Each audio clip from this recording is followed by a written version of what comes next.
bienvenue à Benchetrit, au nom de tout le Betraval, de Charenton, Saint-Maurice. Pour ceux qui ne le connaissent pas,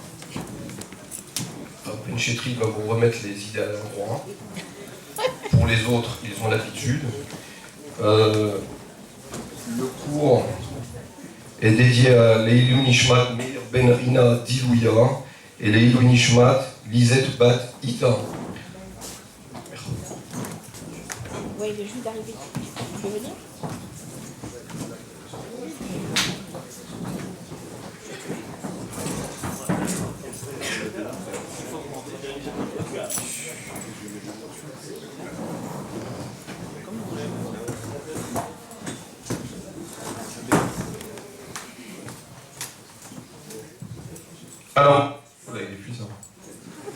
Alors, bonsoir à toutes et à tous. Je vais essayer de ne pas le manger. Donc, vous êtes au courant du thème ou non? Oui, non? Les épreuves? Les épreuves. Ça va être déjà une épreuve de faire le cours. Si c'est les épreuves Alors, du bac, vous avez sûrement eu l'occasion de réfléchir à cette notion que vous savez que quand tout ce qui est écrit dans la Torah, puisque Joko a écrit la Torah 974 générations avant la création du monde. Donc il a créé la Torah avant que le monde existe, avant que l'homme existe, avant que l'histoire existe, avant la sortie d'Égypte, avant tout. Pourquoi? Parce que la Torah, elle s'appelle Oraïta, elle s'appelle enseignement. C'est pas une histoire, c'est pas qu'on t'a raconté des choses, que les gens disent oui, ça s'est passé comme ça, pourquoi ça s'est pas passé différemment. Comment ça s'est passé, c'est pas intéressant. Ce qui est intéressant, c'est qu'est-ce qu'on tire dans cet enseignement. Ça veut dire qu'Akadosh Baruch Hu, il avait un certain nombre d'enseignements à faire passer, et il les a inscrits. Il les a fait passer, c'est-à-dire que c'est pas parce qu'il s'est passé la sortie d'Égypte, par exemple, qu'on a tiré les enseignements de la sortie d'Égypte. C'est Akadosh Baruch Hu qui voulait faire passer un enseignement de la sortie d'Égypte et qui a organisé la sortie d'Égypte pour qu'on apprenne l'enseignement. C'est comme une espèce de mise en scène pour faire passer un message. De la même manière, tous les événements qu'on voit dans la Torah, ils deviennent maintenant des pôles d'enseignement. Maintenant, quand on regarde l'épreuve, la notion de l'épreuve, alors le pôle de l'enseignement de l'épreuve dans la Torah, c'est la Akedah, c'est le sacrifice. Quand Akadosh Baruch Hu a demandé à Abraham Avinu de sacrifier son fils, on vient de lire cette paracha, et maintenant on regarde l'événement et on regarde toutes les formes d'épreuves qui peuvent exister et elles sont incluses à l'intérieur de cet événement. Pourquoi? Parce que les épreuves, elles peuvent être des épreuves physiques, des épreuves mentales, des épreuves sentimentales, des épreuves intellectuelles, des épreuves émotionnelles, des déceptions, des douleurs, des fois des bonheurs. Le bonheur aussi c'est une épreuve. Il ne faut pas croire, les gens ils se plaignent quand ça ne va pas, mais il faut assumer quand ça va aussi. Celui qui a la chance d'avoir une femme intelligente, il faut qu'il y aille. Ouais. Celui qui a un mari intelligent, une femme qui a un mari intelligent, c'est une épreuve. Surtout si c'est une khmara, ça va être très très dur. Ouais. Celui qui a des enfants intelligents, c'est dur, il faut assumer, il a plein de questions. Toi tu veux rester bref, téléspectateur, et lui, papa, pourquoi c'est comme ça, pourquoi? Arrête, pourquoi? Ouais. T'as des enfants intelligents, c'est une épreuve. Quand tu as des enfants idiots, là, c'est une épreuve. Les épreuves, c'est 1 million de facettes. Alors comment fonctionne l'épreuve, comment elle marche l'épreuve, comment on vit l'épreuve, comment on gère l'épreuve. Alors pour essayer de comprendre ça, il faut savoir une chose qui est très très importante. Ça c'est une base. Maintenant là, je vois des visages que je connais, des visages que je ne connais pas, donc je vais vous donner des notions. Il y en a certaines que vous avez déjà entendues, peut-être que vous les avez entendues de moi ou de quelqu'un d'autre, peut-être que vous les avez entendues sur Internet, peut-être vous-même vous les connaissez déjà. Alors déjà, pour vous rassurer à tous, je vous dis que ces cours-là, moi-même, je les ai déjà entendus. Vous savez que j'assiste à toutes mes conférences. Non, vraiment, j'assiste à mes conférences, je suis très attaché, non seulement à assister, mais en plus à participer activement à la conférence. Ça veut dire que je ne vais pas vous dire un truc par cœur. On va vivre quelque chose ensemble qui est unique, qui est spécial. Demain, peut-être je vais faire le même cours, mais ça ne sera pas le même. Et la veille non plus, ce n'est pas le même. Ça veut dire quoi? Ça veut dire que cette réalité, qu'il y a quelque chose en face de moi, et moi je suis en face de vous, et vous êtes en face de moi. Donc vous êtes une épreuve pour moi, et moi je suis une épreuve pour vous. Donc la base de l'épreuve, c'est quoi? C'est d'accepter que la réalité devant moi, qui est devant moi, est adaptée à moi. Comment on appelle ça en hébreu? L'aïmouna. C'est ça l'aïmouna. Je vais pas l'aïmouna, l'aïmouna. Non, c'est quoi l'aïmouna? L'aïmouna, c'est d'accepter que la réalité qui est devant moi est adaptée à moi. Dieu, il fait bien les choses. Ouais, c'est le principe de l'empreinte. Vous savez, quand vous prenez une basket, et vous l'appuyez dans la terre. Quand vous la sortez de la terre, il y a l'empreinte de la basket dans la terre. Maintenant, c'est une empreinte inversée. Donc, ce qui est un creux dans la basket, ça fait un relief dans l'empreinte. Ce qui est un relief dans la basket, ça fait un creux dans l'empreinte. L'empreinte, c'est ma réalité, et la basket, c'est moi. Donc ce qui est un plus chez moi, c'est un moins chez ma femme. Ce qui est un moins chez moi, c'est un plus chez elle. Ce qu'on a réglé, on n'aura pas le réglé avec nos enfants. Ce qu'on n'a pas réglé en tant que couple, on va le régler avec nos enfants. Je ne sais pas si vous voulez. Tout ce que tu n'as pas réglé en tant que célibataire, tu l'épouses. Tout ce que tu n'as pas réglé en tant que couple, tes enfants l'héritent. Je sais pas si... Donc ça, maintenant, après le problème c'est quoi? C'est que cette réalité, elle est précise. Maintenant, elle n'est pas précise seulement globalement. Genre qui t'a épousé, les enfants que tu as eus, la parnassa. C'est même précis, c'est-à-dire même dans le temporel. Même les événements, le jour, heure par heure, ce que tu dois avoir, ce que tu dois recevoir, c'est Mina Shamein. Maintenant, c'est vrai que c'est dur à accepter des fois, parce qu'on voudrait autre chose, on croit autre chose, on attend autre chose. C'est vrai, mais le fait de le refuser ne l'exclut pas. C'est pas la méthode Coué. Genre, il fait beau, il pleut. Maintenant, il pleut. Ah, pourquoi il pleut? J'aime pas la pluie, je m'angoisse de la pluie. Il pleut. Il pleut. D'accord? Ah, ton fils, il est intelligent. Ah, ton fils, il n'est pas intelligent. C'est ton fils. Ton corps, c'est ton corps. L'autre, elle a fait 77 opérations de chirurgie esthétique. 24 régimes. C'est un dérèglement de la thyroïde. Tu peux rien faire. Ta sœur, elle mange 8 pizzas, elle maigrit. Toi, tu prends un verre d'eau, tu prends 4 kilos. Je dis pourquoi? C'est comme ça. Tu t'énerves, tu t'angoisses, tu stresses, ça sert à rien. Tu fais des thérapies, des dépressions, tu te révoltes, tu allumes des veilleuses. C'est ton corps. Comme a dit Confucius, si vous l'avez étudié, il a dit Confucius, je lui dis dans la langue originale, après je le traduis en français, il a dit Kol wahtu mazzalo. Vous parlez chinois, je vois. Oui. Ouais. C'est bien. Surtout ce chinois-là, il vaut mieux bien l'apprendre si vous comptez rester en France dans les 10 prochaines années. Donc c'est quoi l'idée? J'exagère, mais allez, la réalité est bien plus bas. Donc c'est quoi l'idée? Bon, il ne faut pas se voiler la face. Bien sûr. Sans vouloir charrier personne. Alors, pour la charia. Donc c'est quoi l'idée? Non, je ne sais pas, jusqu'à... J'ai besoin des blagues pour savoir si vous suivez. Parce que des gens qui ont des capacités à dormir avec les yeux ouverts, de manière incroyable. Donc c'est quoi l'idée? C'est que d'accepter la réalité. Ouais, c'est mon corps. J'accepte mon corps, je fonctionne avec. C'est mon caractère, je fonctionne avec. Un coléreux, c'est un coléreux. Ouais. Une hystérique, c'est une hystérique. Mais alors qu'est-ce qu'elle va faire? Elle dit, non, on peut changer. Tu peux aménager. Tu peux aménager ta colère. Par exemple, quelqu'un qui est têtu. Ça existe des têtus. Oui. Alors, il peut utiliser ce côté têtu et l'orienter vers la détermination. C'est quelqu'un qui va aller au bout de ses choix. C'est un entêtement. Vous me suivez ou non? Non, tout c'est pareil. C'est-à-dire une qualité, en fait, c'est une direction qui est donnée à ton flux existentiel, si on traduit en français. Ouais.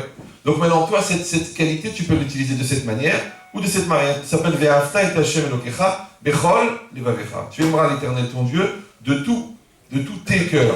Pas de tout ton cœur, de tous tes cœurs. Et c'est quoi tes cœurs? C'est au pluriel. Levav, c'est au pluriel. Rachid dit avec ton Yetzeratov et ton Yetzerara. C'est-à-dire qu'avec tes bonnes qualités, tu peux servir Hachem. Avec tes mauvaises qualités, tu peux servir Hachem. C'est-à-dire qu'il n'y a pas quelque chose de fondamentalement mauvais, parce que les bonnes qualités, tu les utilises, d'accord? Et les mauvaises qualités, tu les optimises. Rien n'est mauvais. C'est comme une pelle. Avec une pelle, tu peux creuser et trouver un trésor dans ton jardin, ou tu es ta belle-mère. Ah non, l'exemple est mauvais, parce que dans les deux cas, tu fais une affaire. Mais c'est quoi l'idée, ouais? Mais c'est quoi l'idée? Non, je n'ai rien contre la belle-mère. Mais les blagues sur les beaux-pères ne marchent pas. Donc c'est quoi l'idée, ouais? C'est que la pelle en elle-même, elle est ni bonne ni mauvaise. Elle est ce que tu en fais. Et ben c'est pareil. Voilà, c'est ta femme. Vous avez fait la choupa. Il y en a qui disent, si tu as passé sous la choupa, c'est une Shamein. Bon, il y en a qui disent, non, s'il y a eu un bébé qui est né, c'est ton mazal. Mais non, c'est ton mazal. Ah, mais c'est pas elle. C'est parce que je pensais, on l'a fait trop vite, sa mariage arrangé, elle m'a fait le coup de la panne, elle m'a trompé sur son âge, tous les tralouettes possibles. Mais elle est là en face de toi, mais non. Là, il y a des gens, non, ils refusent. Non. Il reste 10 ans comme ça, tourner en rond, c'est pas évident, hein. Et moi j'ai droit à mieux, et j'ai droit à plus, et j'aurais pu faire, et avec mon ex, et avec mon truc, et ça sert à rien. Parce que si vraiment tu penses que c'est pas ça, va-t'en. Non, je peux pas. Ça se fait pas. Alors, construis dans ton couple. Ah, je peux plus le voir. Tu pries tous les jours qu'Hachem fasse que je ne le vois plus. Alors Hachem, il exauce ta prière, il te rend aveugle. D'accord? Donc c'est quoi l'idée? Donc ça veut dire quoi? Ça veut dire qu'Hachem, il a créé une réalité. Et la réalité que tu as mis dedans. Maintenant, la réalité, elle est en face de toi. C'est un principe qui est très connu, si vous avez l'occasion d'utiliser. Ça s'appelle un miroir. Le miroir, je vous rappelle pour les gens qui viennent d'arriver, n'a pas été créé que pour s'épiler ou pour enlever des points noirs. Le miroir, il sert à penser que la personne qui se reflète dans le reflet, elle correspond à la personne qui est devant.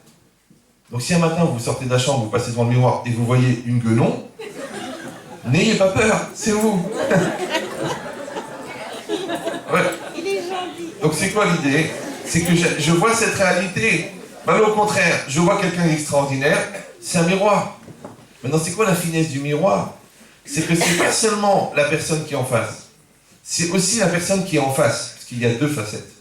Donc est-ce que toi, tu te reconnais dans le reflet dans ton reflet dans le miroir de ton mari? Vous me suivez ou non? Est-ce que tu te retrouves dans ton reflet dans le miroir de ta femme? C'est-à-dire, est-ce que tu vois combien ta femme, au fond, elle te renvoie qui tu es? Est-ce que tu vois combien ton mari te renvoie qui tu es? Est-ce que tu vois comment tes enfants, ils te renvoient qui tu es? Est-ce que tu te vois dans le miroir de tes enfants? Est-ce que tu te vois dans le miroir de tes amis? Parce que ceux qui t'entourent, ils te ressemblent. C'est comme ça. Parce que ceux qui se ressemblent, ça semble. Par exemple, si tu n'as autour de toi que des gens qui prennent des vitamines. Je sais que c'est stupéfiant, mais aujourd'hui, c'est très à la mode. Des gens comme ça, ils n'arrivent pas à créer un lien avec la réalité, alors ils prennent le joint, le lien, le joint, ils n'arrivent pas. C'est difficile. Ouais. Pourquoi? Parce que elle est difficile la réalité, elle est dure. Alors on t'a fait croire comme ça un halom que c'est plus facile quand tu prends des vitamines. Ouais, et je vois, les gens simplement, ils vont bien, et ça les détend. Maintenant toi tu dois te demander comment ça se fait que je suis entouré de gens comme ça. Ouais, tu es entouré de gens intelligents. Tu te demandes pourquoi. Tu es entouré d'idiots, tu te demandes pourquoi. Tu es entouré de gens superficiels. Tu te demandes pourquoi. Tu es entouré de gens essentiels. Tu te demandes pourquoi. C'est comme ça. Pourquoi? Parce que l'entourage, il te renvoie, il te ressemble. Parce que tu investis vers quelque chose qui te ressemble. Et d'un autre côté, il te renvoie une image. C'est une logique. Donc par rapport à ça, si on dit qu'il y a une correspondance entre l'homme et son reflet, eh ben le reflet c'est la réalité, le miroir du reflet c'est la réalité, et la réalité c'est Hachem qui crée cette réalité. Maintenant d'accepter le lien entre toi et ta réalité, ça s'appelle la Emouna. Mais c'est pas facile des fois, parce que nous malheureusement, on fait une grosse erreur avec le bon Dieu, c'est qu'on conjugue mal le verbe aimer. Nous, aimer, on traduit apprécier. Alors on dit, bon, il y a des choses que j'apprécie, des choses que je n'apprécie pas. J'aime le chocolat, j'aime la mode, j'aime cette marque de voiture, j'aime... Mais c'est pas ça aimer dans la Torah. Ça, c'est apprécier. Aimer, c'est quoi? Aimer, c'est faire un. Aimer, c'est faire un. Parce que Ahava, c'est la même valeur numérique que Echad. Et Echad, c'est un. Donc aimer, c'est faire un. Donc quand la Torah a dit Ve'a Aftar, elle n'a pas dit tu aimeras, elle a dit tu feras un. Donc maintenant, si moi je dis tu feras un, ça veut dire quoi? Tu dois t'adapter à la chose, tu dois accepter la chose, tu dois assimiler la chose, tu dois adhérer à la chose. Donc quand la Torah a dit tu aimeras ton prochain, vas-y, débrouille-toi pour faire un. Ah mais c'est pas mon style, c'est pas mon genre. Je ne t'ai pas posé les questions. Les téphilines par exemple, c'est noir et carré. Bon, les gens ils auraient préféré que ça soit rond et fuchsia. C'est noir et carré. Tu les mets et tu fais une mitzvah accessible à n'importe quel niveau de religion, tu te la fermes. C'est les téphilines, tu mets les téphilines. Tu manges cachère, tu manges cachère. Ah, mais c'est cher. Mais c'est sûr, sinon ça s'appellerait pas cher. C'est pour ça que ça s'appelle cachère. C'est cher. D'accord. C'est grâce à nous, non, que Naouri va en vacances. Ouais, donc c'est quoi l'idée? J'allais dire au Guéinam, mais faut pas exagérer. Avec tous les gens qui le bénissent tous les jours. Donc c'est quoi l'idée, ouais? Que quelqu'un il comprend, ça c'est important, ouais, que c'est ma réalité, et moi je dois faire un avec ma réalité. Maintenant, l'acte d'aimer la réalité, traduction de faire un avec la réalité. Maintenant, si j'ai traduit aimer en tant que aimer, apprécier, ça va être difficile parce que j'ai dit il y a des choses que j'apprécie, des choses que je n'apprécie pas. Mais si aimer, ça veut dire faire un avec la chose, alors je dois faire un avec la chose. Et bien bizarrement, une chose que j'accepte, je peux un jour l'aimer. Mais une chose que je refuse, je peux jamais l'aimer. Quelqu'un, il a un enfant qui a un problème, un handicap moteur. S'il n'accepte pas déjà l'idée que son enfant est handicapé, il n'arrive pas à l'aimer. Pourquoi? Parce qu'il rejette l'idée. Oui, il y a des gens qui les cassent dans des placards. Mais c'est ton enfant. Ouais. Ton mari, il est comme ça. D'abord, tu l'acceptes. Ton corps, il est comme ça. D'abord, tu l'acceptes. Maintenant, quelqu'un qui ne peut pas faire un avec, il ne peut pas aimer ce qui est en face de lui. Donc, la base de l'épreuve, c'est d'accepter la chose qui est devant moi. Maintenant, celui qui sait accepter le bonheur, il sait accepter le malheur. Pourquoi? Parce que les gens, encore une fois, quand ils traduisent aimer dans le forme d'apprécier, donc les gens disent, je suis pas maso pour apprécier le malheur. Mais on t'a pas demandé d'apprécier, on t'a demandé d'adhérer. Ça veut dire quoi? Réfléchir, qu'est-ce que cette situation, elle va m'apporter? Comment je vais grandir? Tu sais, à l'école, tu avais des professeurs très sérieux. Le prof, tu te rappelles, le prof de maths, très rigoureux, comme ça, il est sec comme une révisée, reprenez la règle, il y a une erreur, on élève 4 points par erreur de calcul. Ah, qui m'a saoulé. Et le prof de français, qu'est-ce qu'il était gentil, qu'est-ce qu'il était cool, 68A, lui-même déjà, preneur de vitamines, très à l'aise, faites ce que vous voulez, avec qui vous voulez, quand vous voulez, et grâce à lui, t'as appris à glander, t'as appris à être nul, t'as appris à être dépressif, ça va. Le prof de maths, il t'a appris la rigueur, il t'a structuré, il t'a appris le travail, il t'a appris la satisfaction du travail. Donc, à qui tu dois en vouloir alors? Les gens qui étaient gentils avec toi ou les gens qui n'étaient pas gentils? Et qui tu dois apprécier? Qui tu dois remercier? Les gens qui étaient durs avec toi ou les gens qui étaient cool avec toi? Donc c'est compliqué de savoir qu'en vérité, si je dis que la réalité soit dure ou que la réalité soit facile, je l'accepte. Ouais. Et ensuite, je vais l'aimer, ça veut dire quoi? Je vais adhérer. Adhérer pourquoi? Pour me dire, mais qu'est-ce que je vais faire avec ça? Donc c'est la question qu'il faut poser. Qu'est-ce qu'il veut le bon Dieu aujourd'hui? Qu'est-ce qu'il veut le bon Dieu? Pas mon mari, ma sœur, la famille de mon mari, la race de mon mari. Parce que des gens, ils rentrent dans des crises. La maroquinerie, la tuniserie, l'algériennerie, l'algériennerie industrielle. C'est une manière de gérer le... Ouais, très structurée. L'ashkénazerie. Les gens maintenant ils ont genre une ménagerie. Non, c'est quoi l'idée? C'est que maintenant c'est ta belle famille. Le bon Dieu l'a choisi, tu vas avoir cette belle-mère. C'est une famille très connue à Paris, Capara, ouais. Et toi maintenant tu as cette belle-mère et tu vas fonctionner avec cette belle-mère. Maintenant je vais être bien accueilli, mal accueilli, elle va m'aimer, elle va pas m'aimer, ça va bien se passer. Comment elle va considérer? Que j'amène le bonheur de son fils ou que je lui ai volé le bonheur de l'enfant qu'elle a élevé pendant des années? Ça va être une épreuve de la relation avec l'autre. Ouais. Si on comprend de cette manière-là, alors déjà on a gagné un point énorme. C'est qu'on peut rentrer dans l'histoire. C'est comme l'enfant, il ne veut pas aller à l'école. Ça va être dur. Celui-là, il ne veut pas apprendre à lire. Ça va être très dur. Celui-là, il ne veut pas assumer la réalité. Ça va être très dur. Donc déjà, quelqu'un, il accepte la réalité, il a déjà gagné la moitié du combat. Je vois les gens, qu'est-ce qu'ils font? Ils glissent. Pas évident, qui a dit, où c'est marqué, à quoi ça sert? Ça me prend la tête, ça me saoule, j'ai pas les nerfs, c'est de ta faute, c'est toi, c'est à cause de toi, c'est toi qui as fait l'erreur, c'est toi. Qu'est-ce qu'ils font les gens? Ils glissent. Mais Naïmouna, c'est ta réalité à toi. Quand on vit une situation à deux, on a minimum 50% chacun de la réalité. Quand on a un enfant, on a minimum 50 chacun dedans dans cet enfant quand même. L'enfant, il a été conçu, oui, mais pas né par Wi-Fi. Donc si vous étiez dans le lit, vous l'avez fait. Donc cet enfant, il a de toi, il a de moi. Pourquoi tu veux que l'enfant il soit absolument bête comme ta femme et beau comme toi? Pourquoi? Il est minimum 50-50. Et ça, c'est un des défauts majeurs des enfants. C'est que plus ils grandissent, plus ils nous ressemblent. C'est insupportable. C'est la frustration d'un père, c'est quoi? C'est qu'il ne peut pas dire à son fils, fils d'Orma. Comment il va faire? Et c'est dur. Pourquoi? Parce que l'enfant, c'est une question pour toi. Donc moi, je réfléchis en tant que père, qu'est-ce que je dois, entre guillemets, apporter à mon enfant? Ça, c'est la mise à l'éducation. Mais qu'est-ce que moi, je dois grandir de mon enfant? Et ce qui est bizarre, c'est que même si les enfants, les deux sont des parents, parce que des fois ils peuvent être d'ailleurs, mais a priori ils sont des parents, comment ça se fait que chaque enfant est différent? Puisqu'il y a les mêmes parents qui les ont conçus. Si vous prenez un moule à gaufres, toutes les gaufres, elles se ressemblent. Comment ça se fait que tu sors, chaque enfant, il sort différent? Donc ça sort une chose incroyable. C'est que l'homme, il est unique, la femme, elle est unique, et le nombre de combinaisons possibles, il est infini. Parce que nous-mêmes, nous sommes à plusieurs facettes, notre femme, elle est à plusieurs facettes, et en plus, on change au fur et à mesure de l'âge. Donc l'enfant que tu as conçu à 20 ans, l'enfant que tu as conçu à 30 ans, l'enfant que tu as conçu quand tu aimais à fond ton mari, l'enfant que tu as conçu quand tu ne pouvais plus voir ta femme, c'est pas le même enfant. L'enfant quand tu étais angoissé, l'enfant quand tu avais bu un coup de trop, l'enfant quand tu avais des mauvaises pensées, parce que tu t'es inspiré de certaines lectures sur l'anatomie féminine. Ouais. Ces enfants-là, c'est pas les mêmes. De combien tu peux avoir d'enfants différents? Et pourtant, chacun, il représente des facettes de toi. Maintenant, toi, tu devrais être capable de dire, moi, je sais que ça, il est entêté, c'est mon entêtement à moi. L'autre, elle devrait dire, il est hypersensible, je sais que c'est moi. Donc maintenant, l'entêtement de mon fils, c'est une épreuve pour moi. L'hypersensibilité de notre fils, c'est une épreuve pour toi. Vas-y, va gérer, moi je gère. Qu'est-ce qu'ils font les gens en général? T'as vu l'enfant? Il est hypersensible comme toi. Elle dit oui, pourquoi on peut rien faire? Parce qu'il est têtu comme toi. Allez, voilà, c'est fini, c'est mort. Qu'est-ce qu'on a fait? On a fait un transfert de responsabilité. Mais encore une fois, si moi je suis en face de miroir, je ne vais pas m'engueuler avec le miroir. Donc si moi je suis en face de ma femme, je ne vais pas m'engueuler avec ma femme, parce que ma femme c'est mon miroir. Je prends la facette de ma femme qui me renvoie quelque chose. Nous deux, on ne va pas s'engueuler à cause de l'enfant, puisqu'il y a une facette de l'enfant qui est chez nous.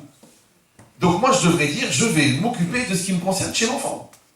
C'est-à-dire j'accepte l'épreuve que Dieu m'a envoyée, qui est cet enfant dans cette facette-là. Donc aujourd'hui il y a un problème de communication, aujourd'hui il y a un problème de nerfs, aujourd'hui il y a un problème de mensonge, aujourd'hui il y a un problème de masturbation. Tu dois gérer, c'est ton problème. Il te la renvoie. Ah non, non, moi c'est pas mon problème, moi j'ai jamais eu de problème, je vois pas pourquoi j'aurais des problèmes, pourquoi j'ai des enfants de problème, pourquoi j'ai pas de problème. Peut-être des simulateurs. Peut-être qu'en vérité, tu t'es pas rendu compte que les gens autour de toi, ils ont toujours assumé pour toi. Tu t'es jamais confronté. Et c'est dur de se confronter, parce que dans confronter, il y a affronter. Il faut accepter. C'est une réalité. Donc ça s'appelle une épreuve. C'est pour ça que l'épreuve, vous pouvez écrire l'épreuve et l'apostrophe, vous pouvez écrire l'épreuve, LES, preuve. C'est l'épreuve. Donc l'épreuve de la vie, c'est que celui qui a des épreuves, ça prouve qu'il est éprouvé, donc il est prouvé qu'il est en vie. Pourquoi? Parce que l'épreuve, elle est décapsuleur de potentiel. C'est l'épreuve qui fait que tu deviens ce que tu deviens. C'est pour ça que les gens qui fuient les épreuves ne grandissent pas. Et c'est un gros problème. C'est que les gens, souvent, j'ai remarqué, moi, de ma petite expérience de quelques dizaines de milliers de personnes par an, c'est que les gens, quand ils ont un problème, ils veulent une solution. C'est une erreur. Justement, j'ai un problème, je veux une solution. Mais non. Parce que la solution ne fait pas grandir, mais le problème fait grandir. Donc quand tu as un problème, profite du problème pour grandir avant la solution. Mais quand les gens ils veulent vite une solution, donc en fait ils ne profitent pas du problème pour grandir, donc ils ne grandissent pas, donc ils ont à nouveau le même problème qui se présente, avec lequel ils veulent une nouvelle solution, qui ne règle pas leur problème. Alors les gens disent, bon, on ne peut pas trouver des solutions superficielles pour des problèmes essentiels. Les gens ils ne traitent jamais du fond, les gens ils ne vont pas chercher la racine du problème, les gens ils ne vont pas, ils essaient comme ça de vite. Ouais. Il met de la pommade. C'est comme si quelqu'un a un cancer, il prend un Doliprane. Il faut aller chercher. L'autre, ça fait 28 ans qu'il a des brûlures d'estomac. Ça suffit de prendre des Gaviscon et des Tralmaison. Va faire un examen. Peut-être c'est une inflammation de l'estomac. Peut-être c'est un grand bileux. Peut-être c'est stressé. Peut-être va savoir. Mais il y a quelque chose. C'est pas rien comme ça du Gaviscon. Donc ça veut dire quoi? Ça veut dire que la personne, elle peut aller chercher à l'intérieur. Donc elle peut profiter du problème pour grandir. Mais si la personne, elle cherche la solution, elle ne grandit jamais. Pourquoi c'est comme ça? Alors on a expliqué ce raisonnement déjà plusieurs fois. Et je m'excuse pour les gens qui ont déjà assisté. Mais encore une fois, moi aussi j'assiste. C'est-à-dire moi aussi je grandis à nouveau de redire et de réfléchir avec vous. Alors c'est une question philosophique sur laquelle vous pouvez réfléchir aux toilettes. Comment ça se fait que quand on a un problème, quand on a la solution, il n'y a plus de problème? Alors les gens disent, mais c'est évident, parce que maintenant qu'il y a la solution, il n'y a plus de problème. C'est faux en vérité. Moi je vois par exemple, il y a des gens qui ont des problèmes. Moi je leur donne des solutions. Ils gardent les problèmes et les solutions. Il me dit, je n'ai pas fait ce que vous avez dit et ça n'a pas marché. Il n'y a pas longtemps encore, un gars il m'a téléphoné. J'ai dit, Shalom Bay, j'ai dit, mais je me rappelle que tu avais acheté le pack Shalom Bay, tu as fait une méthode, des CD, une méthode, 25 pages, des étapes. Il me dit, oui, je l'ai acheté. Je dis, mais tu l'as acheté? Il me dit, je l'ai acheté. Je dis, alors? Il me dit, je l'ai acheté. Je lui dis, mais c'est pas une mezouza. Non, mais le gars, il étudie la Torah, il est chacham. Il n'a jamais pensé à l'ouvrir. Je sais pas pourquoi il l'a acheté. Moi, j'aurais pu l'utiliser pour quelqu'un qui avait besoin. Maintenant, le gars, 22 ans de mariage, 3 thérapies de couple et 2 thérapies personnelles, il a commencé le pack. Ça y est, maintenant, il m'a dit, tout va bien.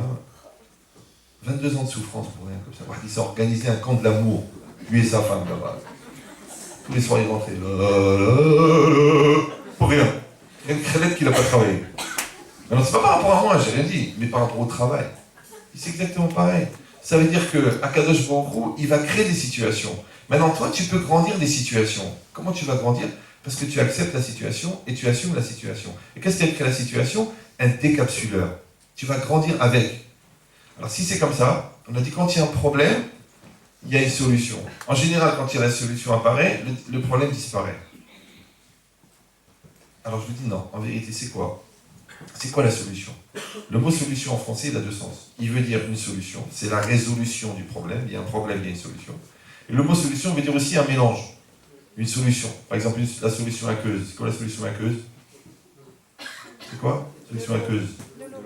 Non, c'est les gens qui t'accusent. C'est facile d'accuser. C'est la solution aqueuse. Tu m'accuses. Moi, je te parle, toi, tu m'accuses. C'est la solution aqueuse. Ouais. Donc, une solution, c'est un mélange, ou une solution, c'est une résolution. C'est-à-dire, c'est une réponse qu'on a donnée à une question. Alors, pourquoi les deux? Pourquoi c'est un mélange? Pourquoi le mot en français, il veut dire solution, il veut dire réponse? Je vous dis pourquoi. Quand j'ai un problème devant moi, si moi, je me solutionne avec le problème, si moi, je me mélange avec le problème, c'est-à-dire que j'accepte le problème, je deviens adhérent du problème, je deviens solidaire du problème. Donc moi, qu'est-ce qui va se passer? Comme je me suis mélangé avec le problème, je vais changer face au problème. Si moi, je reporte le problème sur l'autre, si moi, j'accuse, si moi, je me dégage, si moi, je me justifie, si moi, j'écris un livre pour expliquer pourquoi je ne suis pas concerné, donc maintenant, le problème, il reste le problème. Et je n'ai pas changé avec le problème. Donc en vérité, c'est quoi la solution? C'est que moi, en assumant le problème, j'ai changé. Et le degré de maturité que j'ai atteint grâce au problème, c'est la solution au problème. C'est que l'intérêt du problème, c'est de me faire grandir. Donc cet enfant, il m'a fait grandir. Ce problème de Parnassa, il m'a fait grandir. Ce souci de Shalom Bayit, il m'a fait grandir. Ce souci de communication, il m'a fait grandir. Ce souci de santé, il m'a fait grandir. Si j'utilise, si je me solutionne avec le problème, si j'accepte de grandir avec le problème, de m'investir, ouais. Donc la solution, c'est ce que je suis devenu grâce au problème. Mais ça, elle ne peut venir que quand j'accepte le problème et quand je vis le problème. Maintenant, les gens, ils veulent se débarrasser du problème. Ils veulent une ségoula, ils veulent un truc magique, ils veulent le rabbin, ils disent, mange 38 alitot, tu vas devenir, ça va régler le problème. Tu bois toute l'eau du mikvé, ça va aller. Mais peut-être il faut que tu travailles sur toi, peut-être il faut que tu prennes sur toi, peut-être il faut que tu analyses l'origine des choses, peut-être il faut que tu te remettes en cause, peut-être il faut que tu atteignes un certain stade de maturité. Cet enfant, il te pose un problème, vas-y, réfléchis avec lui. Quand tu as un problème avec un enfant, qu'est-ce qu'il dit le psychologue? Essayez de vous mettre à sa place. Qu'est-ce qu'il dit le rav? Essayez de vous mettre à sa place. Qu'est-ce qu'il dit le directeur? Essayez de vous mettre à sa place. Mais pourquoi je vais mettre à sa place? Il a 8 ans, j'ai 30 ans. Mais si tu te mets à sa place, ça veut dire quoi? Tu essaies de trouver les mots pour le rassurer, tu essaies de trouver les mots pour le comprendre, tu essaies de trouver les mots pour le faire parler. Mais quand tu cherches à le comprendre, comprendre c'est comprendre, prendre c'est saisir, saisir c'est faire un. Donc tu vas comprendre l'autre, ça veut dire que maintenant tu vas faire un avec l'autre. En plus que par hasard, il se trouve que c'est ton fils. Ça aurait pu être le fils de voisin, mais il se trouve que c'est le tien. Donc quand toi tu essaies de comprendre l'enfant et de te mettre à la place de l'enfant, mais l'enfant c'est toi il y a 22 ans, puisque tu as 30 ans.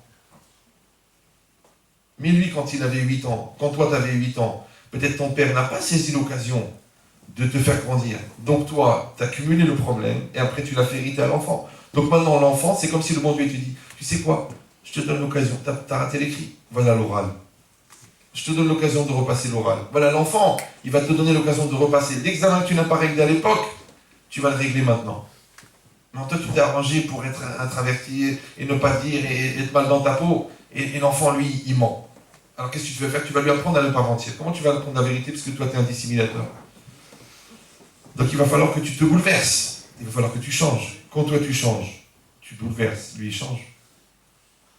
Donc l'enfant, c'est une occasion pour toi de devenir la personne que tu n'es pas devenue. Maintenant, qui c'est qui t'a révélé que tu n'es pas devenu, puisque tu croyais être devenu? Mais comment tu sais ce qu'il y a sur le tampon? T'as qu'à tamponner. Donc l'enfant, c'est le tampon. Tu tamponnes. Tu dis, il y a quoi sur le tampon? Oh, une étoile. Ah, je dois être une étoile. Comment on dit une étoile en anglais? Star. On a les bonnes stars, les mauvaises stars. Les stars. D'accord? Maintenant, tu dis, je vais grandir avec cet enfant-là. Je vais grandir avec ce dépôt de bilan. Je vais grandir avec ce problème de santé. Je vais grandir, je vais évoluer. C'est ça l'épreuve. Sans fin. Le jour où on arrête de grandir, on peut mourir, c'est fini. D'accord. Mais c'est quoi l'idée? Ça veut dire qu'un diamant, il brille parce qu'il y a des facettes. Vous savez que le minimum, c'est 70 facettes. 70, c'est Ain, c'est Sol. Maintenant, tu peux avoir des diamants avec 285 facettes. Plus tu vas mettre de facettes, plus le diamant, il brille. Alors, comment on appelle un diamant avec une seule facette? Une vitre. C'est là tu peux l'offrir à ta femme, c'est pas cher. C'est moins cher que le Swarovski, d'accord? Oui. Mais en vérité, c'est quoi? c'est que toi, tu veux devenir un diamant. Donc tu veux faire apparaître des facettes. L'épreuve, elle génère la facette. C'est-à-dire que quand on vient au monde, on est un diamant brut. Tous les diamants bruts sont moches. C'est un caillou, hein. Vous avez déjà vu un diamant brut? C'est un caillou. Maintenant, qu'est-ce qu'on fait? On taille le diamant. Chaque fois qu'on taille le diamant, on fait apparaître une facette. Plus il y a de facettes, plus il brille le diamant. Maintenant, la lumière du diamant, elle est dedans. Mais elle va être renvoyée, elle va être reflétée par le fait que toutes les lumières, elles vont se refléter sur le diamant. Maintenant, quand le diamant n'est pas taillé, ça s'appelle le potentiel. Quand le diamant est taillé, c'est la réalité. J'avais lu une fois un article, il parlait d'un tailleur de diamants juif à New York. Et lui, il taillait des très gros diamants, à partir de 110 carats. Vous voyez un petit peu le topose. Ouais. Toi, avec ton 0,90, tu te dis, mince, le mieux je le cache. On dirait une pinouna. D'accord, mais c'est quoi le... Donc c'est quoi 110 carats, 120 carats, 150 carats, 280 carats. Maintenant, le diamant, il est devant toi. C'est qu'il n'y a pas une colle pour les diamants. Quand tu as raté la taille, il est raté. Hein. Tu l'as fait carré, tu l'as fait rond, tu l'as fait en cœur, il est mort. Donc tu le regardes. Donc il restait 1 mois à réfléchir comment il va tailler ce diamant. C'est-à-dire, quelle taille va optimiser au maximum la lumière.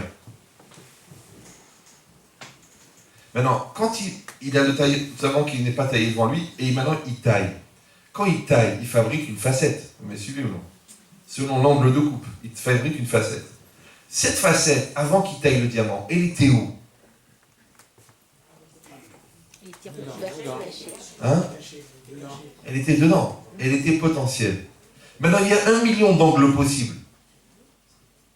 Et chaque angle, il va produire un autre diamant. Maintenant, le diamant, c'est ta personne. Oui. Et la vie, c'est le tailleur diamant. C'est le marteau qui taille le diamant. C'est la lime qui taille le diamant. Et qui c'est qui tient la lime? C'est le bon Dieu. Donc le bon Dieu, il va t'envoyer des épreuves pour que ton diamant potentiel se réalise. Maintenant, tu peux réaliser un diamant, je te dis, tu peux réaliser une trélève, tu peux réaliser quelque chose de bidon, tu peux réaliser quelque chose d'extraordinaire. Et toute la vie, on taille des diamants. C'est ça la confiance en soi, c'est ça le respect de soi, c'est ça la connaissance de soi. C'est quel diamant je suis devenu. Maintenant, la société, elle a créé, fais un diamant de genre ta famille, photo de famille. Ah, tous beaux, tous bronzés, genre photo de famille. Maintenant, ils vont divorcer, mais ils sont bronzés, donc ils sont heureux. D'accord? Ils ont fait un diamant, ta maison. Waouh, avenue Flandrin, 1000 m². Waouh, regarde. Diamant, maison. L'autre diamant, voiture. Waouh, t'as vu la voiture en bas? Waouh, c'est lui, c'est sa voiture. Waouh, 287 000 €. Oh, une Bentley. Waouh. L'autre, il a fait diamant, voiture. L'autre, il a fait diamant, communication. Bonjour, c'est moi, 100 000, tant 1000, 10 000, 20 000, 30 000, 40 000, 50 000, 100 000.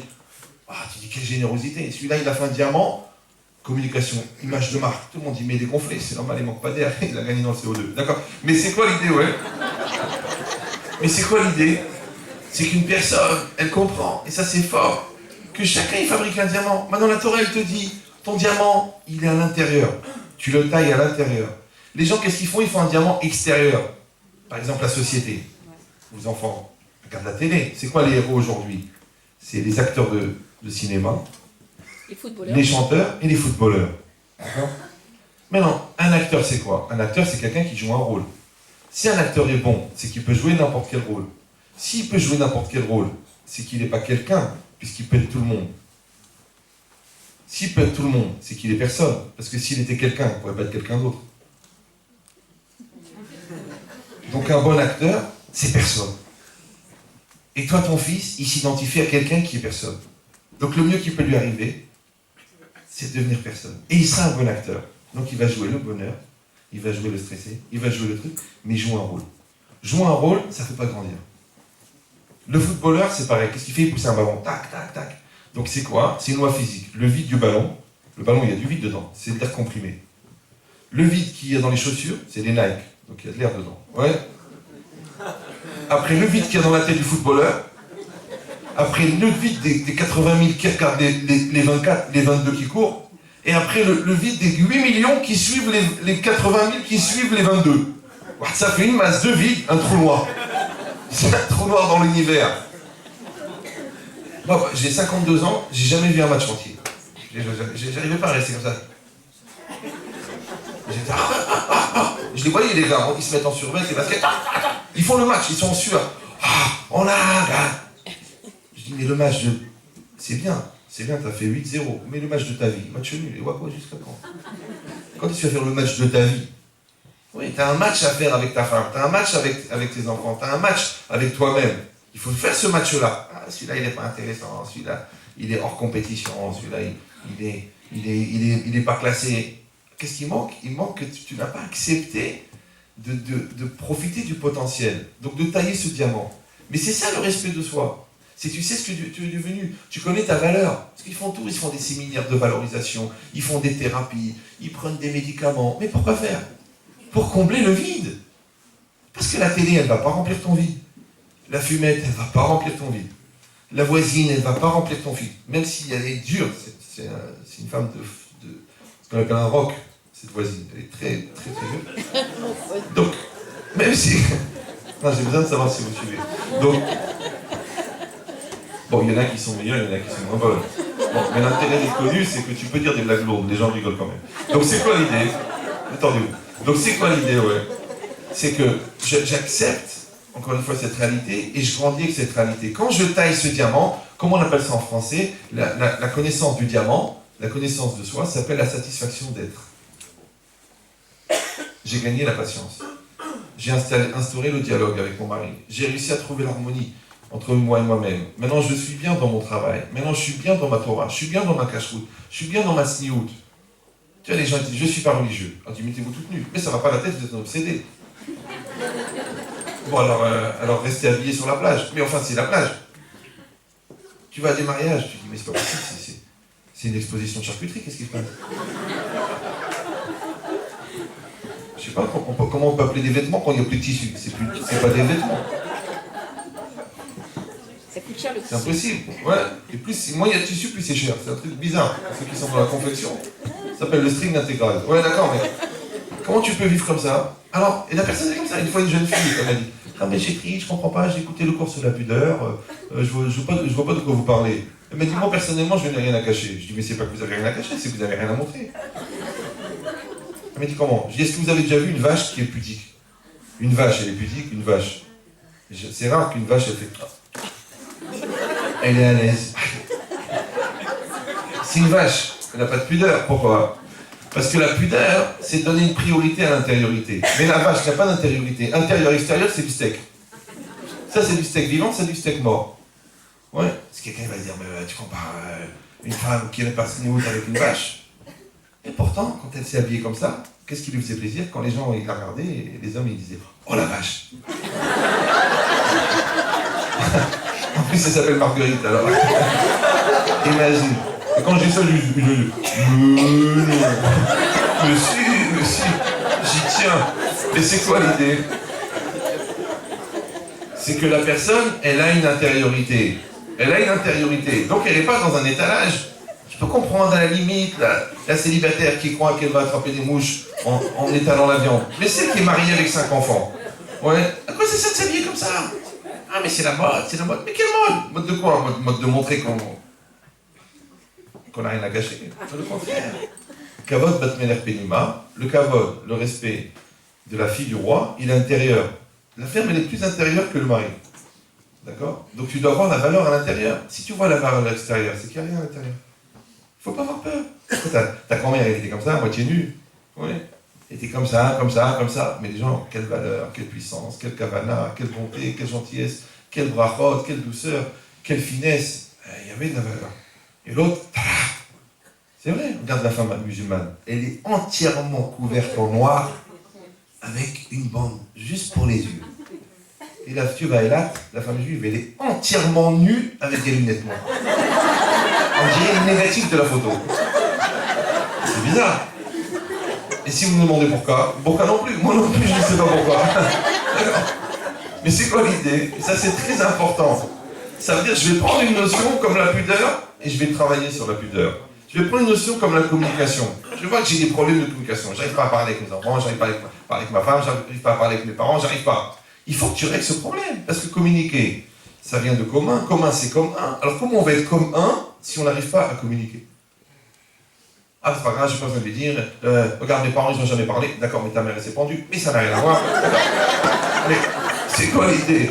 C'est que Et bizarrement, le gars qui a un problème de communication, il épouse une femme anorexique de communication. Elle n'arrête pas de parler, 19 heures au téléphone, elle attrape les gens dans la rue, elle reste 1 heure au cachère à parler, elle rentre à la maison, elle veut parler, elle va parler. Mais monsieur, quand est-ce qu'elle va se taire? Pourvu qu'elle avale de travers au moins une demi-heure de répit. Il lui est tranquille devant sa télé ou devant son ordinateur. Moi j'ai besoin de tranquillité. Moi, monsieur Rama, je demande rien. Moi je demande la tranquillité. Je dis écoute, la tranquillité, on va tous l'avoir un jour. On s'allonge là-bas, c'est marqué si j'ai la joie, tout le monde est là. C'est tranquille, c'est rare t'entends soirée dansante à Pantin ce soir. C'est rare qu'il appelle la police. Oui, après 10 heures du soir, il y a trop de bruit. C'est d'un calme. C'est d'un calme. Extraordinaire, ouais. Alors on a le temps pour être tranquille, on a le temps pour se reposer. Les gens, ils disent quand est-ce le repos? Quand le repos éternel va venir. Mais pourquoi tu veux mourir de ton vivant? Il faut que ça bouge.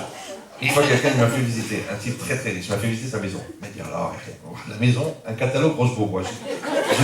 J'ai failli tirer la plainte pour tourner la page.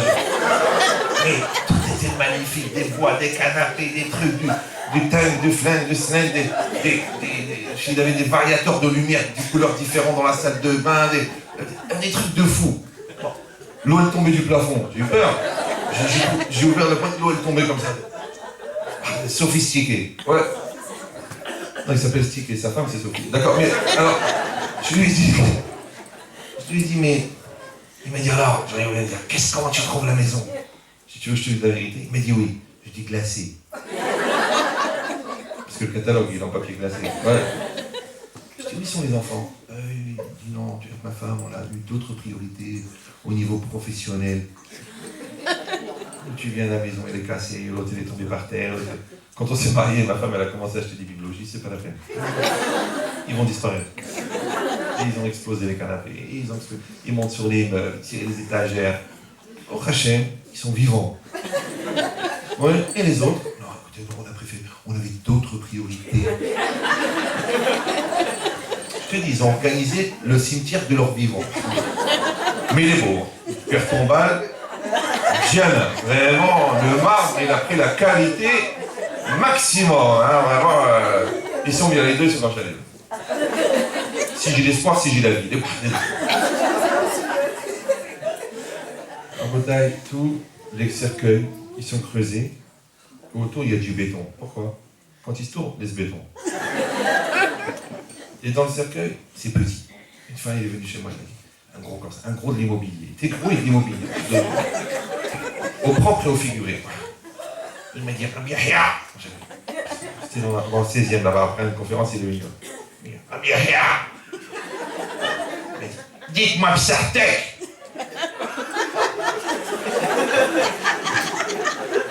Psartek, c'est une marque de high-tech, c'est connu en Israël. J'ai pas compris. J'ai dit pourquoi? Alors, il voulait que tout le monde entende. Il m'a dit, je viens d'acheter mon 450e appartement en Israël. C'est vrai, le mec partait. Il voulait genre m'impressionner. Je dis, vous savez monsieur, on va tous finir dans un studio en longueur.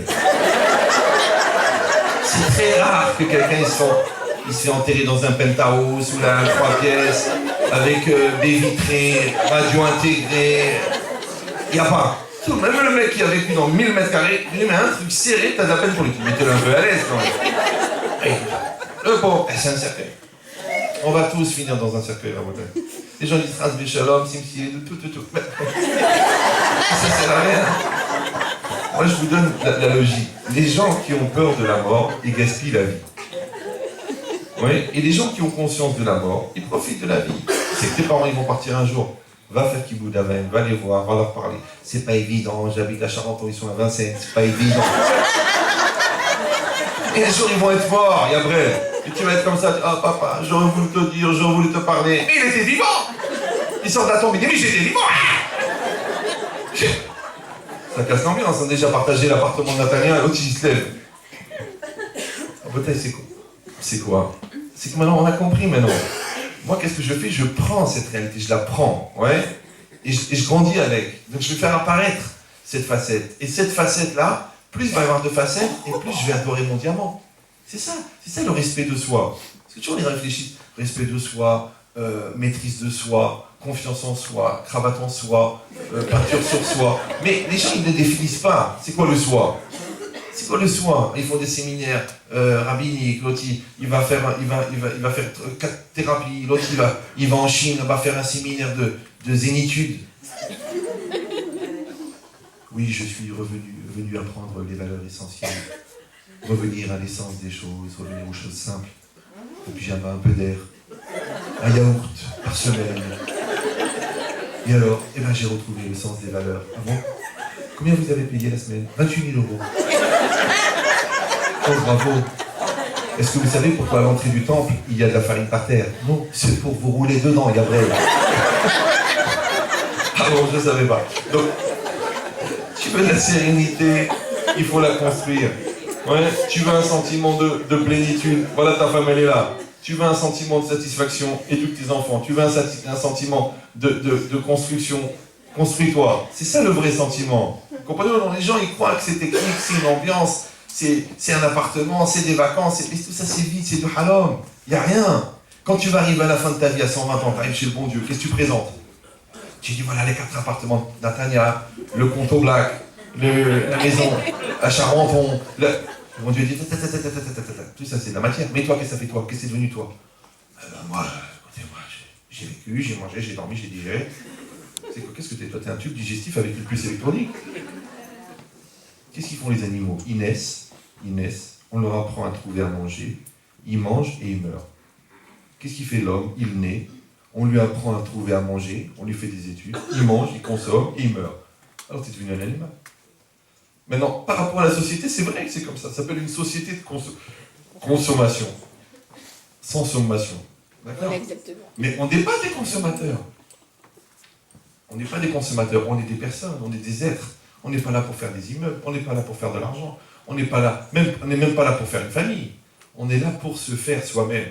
Maintenant, je ne peux pas me faire moi-même sans une famille. Je ne peux pas me faire moi-même sans un conjoint. Je ne peux pas me faire moi-même sans travailler. Je ne peux pas me faire moi-même sans étudier. Pourquoi? Parce que c'est la réalité qui va être le décapsuleur de mon potentiel. C'est-à-dire que je deviens un homme grâce à ma femme.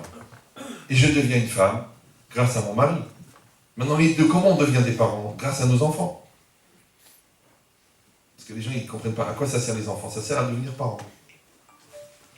Mes parents, c'est pas une fois par an. Genre à la fin de l'année, tu demandes est-ce que ton fils passe de classe. C'est une fois par an. Donc c'est pas une fois par an qu'on devient parent. C'est comme la femme, elle a accouché. C'est son premier accouchement. Donc elle rentre comme ça. Elle a accouché. Alors l'autre il dit, qu'est-ce que ça fait d'être maman? Ça fait rien, c'est la même hamala qui a un carter. Tu crois que quand tu vis d'un sac, il devient intelligent? J'exagère. Ah oui, oui, ah oui. Ah, là, j'ai mis un... ah, là, je suis sûr qu'il n'y en a plus aucune qui dort là. Non, c'est un truc de conférencier. Tu mets un peu de piquant, ça réveille. Donc, mais ça veut dire quoi? Ça veut dire que toi, tu vas t'occuper de l'enfant. Toi, tu vas travailler avec l'enfant. Toi, tu vas allaiter l'enfant. Toi, tu fais les devoirs avec l'enfant. Toi, tu supportes qu'il t'a déchiré la dernière photo de ta mère. Toi, tu dis pas tout ce qu'il fait à son père. Toi, tu gères avec lui pour qu'il apprenne à sortir de ses complexes, de ses malaises, de ses peurs. Mais c'est ça qui t'a rendu maman. Donc, tu es devenue maman en travaillant sur l'enfant. Tu es devenu papa en travaillant sur l'enfant. Donc quand toi, tu veux te débarrasser de ton rôle de père, parce que soi-disant tu travailles, on a fait le partage des rôles, mais Gabriel, c'est bien, Hazak ou Baruch que tu as amené l'argent, mais il y a une facette de toi qui n'apparaîtra jamais. Et tu verras que le gars, il travaille et il est resté un père-enfant. Parce qu'il ne veut pas assumer. Pourquoi? Parce que déjà au travail, il fait le père avec les employés, avec les clients, toujours. Bah, j'assure, on va faire ce qu'il faut, on n'est pas peur, on assure, on fait ce qu'il faut. Comme il a fait le père toute la journée, quand il est à la maison, il n'a pas envie de faire le père. Qu'est-ce qu'il fait? Il fait l'enfant. Ou alors il fuit. Ah, je dois aller voir quelqu'un, je dois travailler, je dois sortir, je dois rappeler un client. Tu ne le vois jamais, tu jamais. Mais c'est dommage. C'est dommage parce que tes enfants, ils ont besoin d'un père, parce que le père, c'est repère. Et quand il perd ses repères, il cherche des repères. Et quand il n'a pas des repères cachers, il cherche des repères par cachère. Donc si tu dois lui tracer une ligne, évite qu'elle soit blanche. Parce qu'il risque d'y aspirer. Enfin, j'en vois 2 ou 3 qui craquent au fond. Mais c'est quoi l'idée? Mais c'est toi qui l'as poussé là-bas. Parce que toi, tu aurais pu être son héros, tu n'as pas voulu, du coup, elle a cherché une héroïne. C'est joli, non? C'est Dommage. joli, ça. Gardez-la pour garder le balai. Donc c'est quoi l'idée? N'applaudissez pas, sinon ça fait concert, et dans concert, il y a ça. Donc c'est quoi l'idée, ouais? C'est très très important. L'idée, ça veut dire que moi, je dois profiter de mes enfants pour devenir un père. Et moi, j'ai de la peine, moi, je reçois un petit peu les gens. J'essaie de moins en moins parce que ça prend trop d'énergie. Mais quand je reçois les gens, je dis, mais je comprends pas, mais j'entends que tu me parles comme un gamin, mais t'as pas profité de ta femme pour grandir, t'as pas profité de tes enfants pour grandir. Ton diamant, il n'a pas atteint ce stade de maturité qui n'est donné que parce que tu assumes ton rôle de père et ton rôle de mère. Mais quand t'es père dans ta maison, t'es père dans ta situation, t'es père dans tes choix, t'es père dans ta vie, mais ça n'a rien à voir, c'est un autre niveau. Comme un jour, tu vas être grand-père. Le grand-père, c'est quoi? C'est comme le père, mais sans l'angoisse du père. Donc lui, il a le recul. Mais alors, quand tu es grand-père dans ta vie, tu as aussi du recul par rapport au problème. Ouais, tu as fait un dépôt de bilan à 21 ans, tu as failli mourir de stress et de nerfs.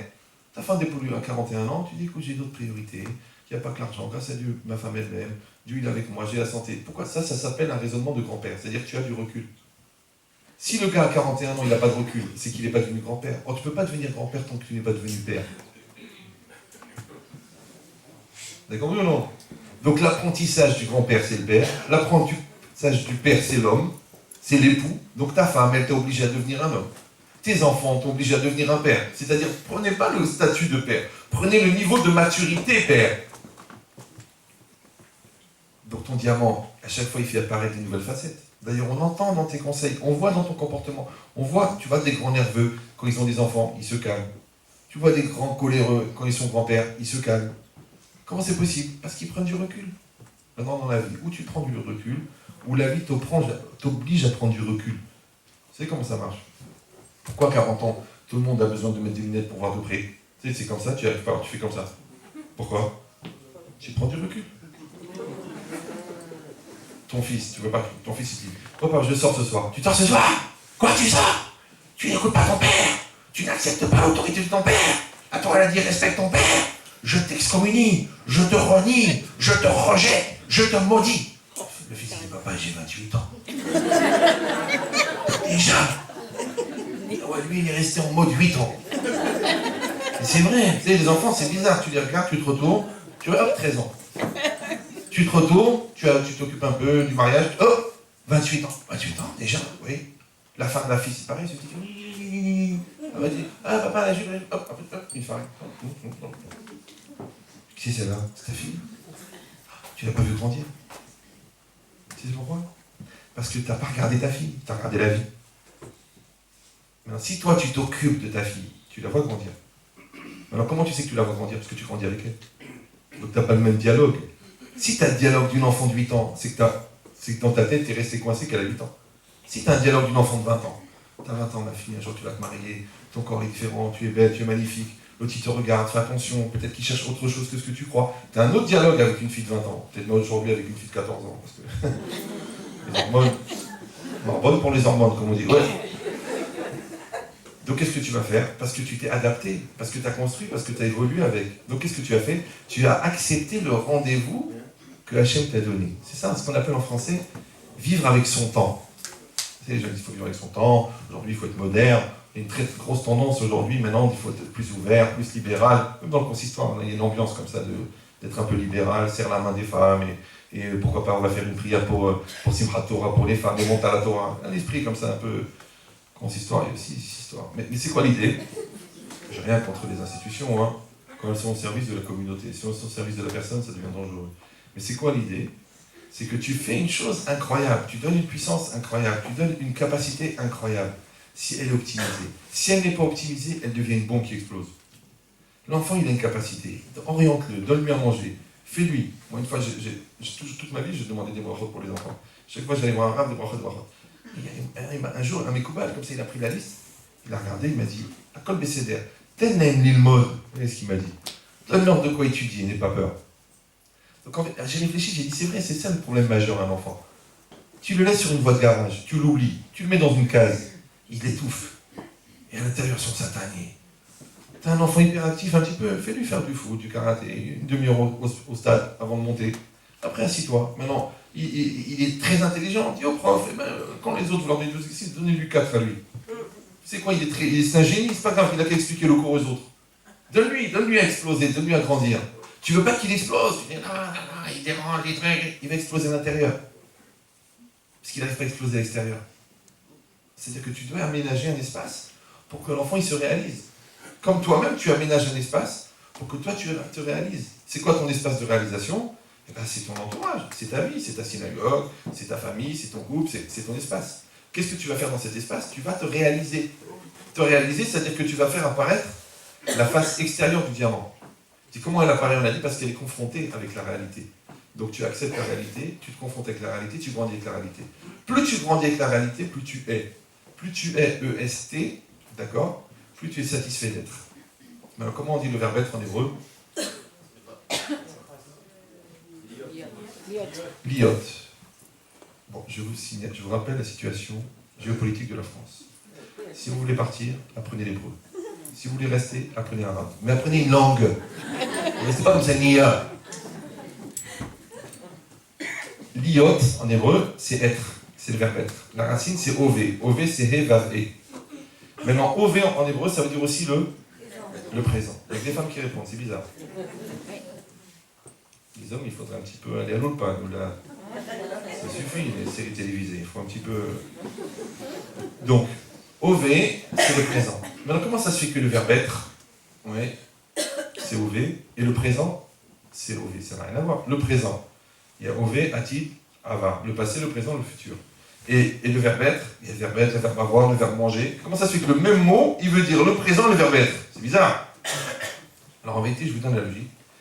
C'est que la temporalité du présent n'a aucun intérêt au niveau philosophique. D'accord? Moi, je me suis bien cassé la tête pendant des dizaines d'années. C'est quoi le temps? C'est quoi la perception du temps? La notion du temps? Est-ce que le temps existe? Est-ce qu'il n'existe pas? Est-ce que le temps, c'est une espèce de renvoi psychologique du malaise, de la mort? Est-ce que c'est... Un million de perceptions. Je dis, laisse tomber tout ça. Ne perds pas ton temps. Ne perds pas les années que j'ai perdues. Je te dis, le temps, le présent, c'est pas une temporalité. Le présent, c'est une attitude. C'est quoi une attitude? C'est d'être présent. C'est-à-dire que quand tu es présent, dans ton présent, c'est ça le présent. Maintenant, il y a des gens qui ne sont pas présents dans leur présent. Pourquoi, par exemple? Parce qu'ils sont présents dans leur passé. Celui-là, il a quitté l'Algérie en 62. En 2013, encore, il est dans l'Algérie. Ah, les fruits en Algérie. Ah, les femmes en Algérie. Ah, les femmes du Maroc. Ah, c'est un syndrome très connu en psychiatrie, ça s'appelle Yahsra. Il n'a pas voulu rentrer dans la réalité. Il a fait un rejet comme ça. La France, ouais. Il n'a jamais voulu rentrer. Alors il est resté là-bas, mais le temps il a passé. L'autre il a un autre syndrome, lui l'avenir. Ouais, plus tard, dès qu'il est petit. Moi quand je serai pompier, moi plus tard je serai docteur, moi je ferai truc. Il travaille à l'école. Non, pourquoi je vais me casser la tête à faire des exercices de maths? Plus tard je serai comme ça, plus tard. Donc l'autre il projette dans l'avenir, l'autre il projette dans le passé. Mais tous les deux ils gaspillent le présent. Et le présent c'est quoi? C'est d'être. Par exemple vous êtes là, moi je suis là. Vous faites partie de mon présent. Et moi, je fais partie du vôtre. Maintenant, comme moi, je suis présent dans mon présent, vous aussi, vous pouvez être présent dans votre présent. Ou vous pouvez être absent dans votre présent. Être absent, ça veut dire se réaliser dans son présent. Donc, tu rentres à la maison. Ta femme, elle te dit, mais je comprends pas pourquoi tu es venu à la maison, de toute façon, je te sens absent. Tu rentres, tu te mets devant la télé, tu te mets devant ta caméra, ou tu te mets devant ton Internet. Mais attends, mais t'es là, sois avec nous. Ah, tu n'as pas la tête, tes enfants, ils font du bruit. Et il m'a dit une fois, il m'a dit, mes enfants sont bruyants. Je dis, j'arrive pas à comprendre, ils sont vivants, grâce à Dieu, ils sont vivants. Ton cœur aussi, il est bruyant, un jour, il va te laisser tranquille. La sérénité, ah, on n'entend plus celui-là, ouais. Ils sont bruyants, les enfants, bah, au Hachem, c'est bien. Quand t'es petit, pour ça qu'il faut avoir des enfants jeunes. Parce que quand t'as 20 ans, tu supportes. Mais quand t'as 50 ans, c'est difficile. Donc le bon Dieu, qu'est-ce qu'il a fait? Maintenant, les gens, ils traînent pour se marier, après, je les supporte plus. Pourtant, ta mère, elle t'a supporté, non? Combien elle a prié pour qu'un jour tu supportes pour comprendre ce qu'elle a supporté? Et grâce à Dieu, ces prières ont été entendues. Parce que tu supportes. Donc c'est quoi l'idée? C'est que... De quoi je parlais? Du présent. Ah oui, le présent. Donc le présent, en vérité, c'est quoi? C'est une attitude. D'accord? Donc maintenant, on a dit l'aïmouna, c'est d'être en face d'une réalité que j'accepte. Maintenant, cette réalité, je ne dois pas seulement l'accepter, je dois aussi la vivre. Je dois être présent, je réponds présent. Ma femme me pose une question, présent. Mon mari me pose une question, présent. Mon fils, il me pose une question, présent. Il fait une erreur, présent. Je réponds présent. Donc comme je réponds présent, et que OV c'est le présent et c'est le verbe être, donc c'est le fait d'assumer le présent qui va me faire être. Oui? Je vais être maintenant grâce à ça.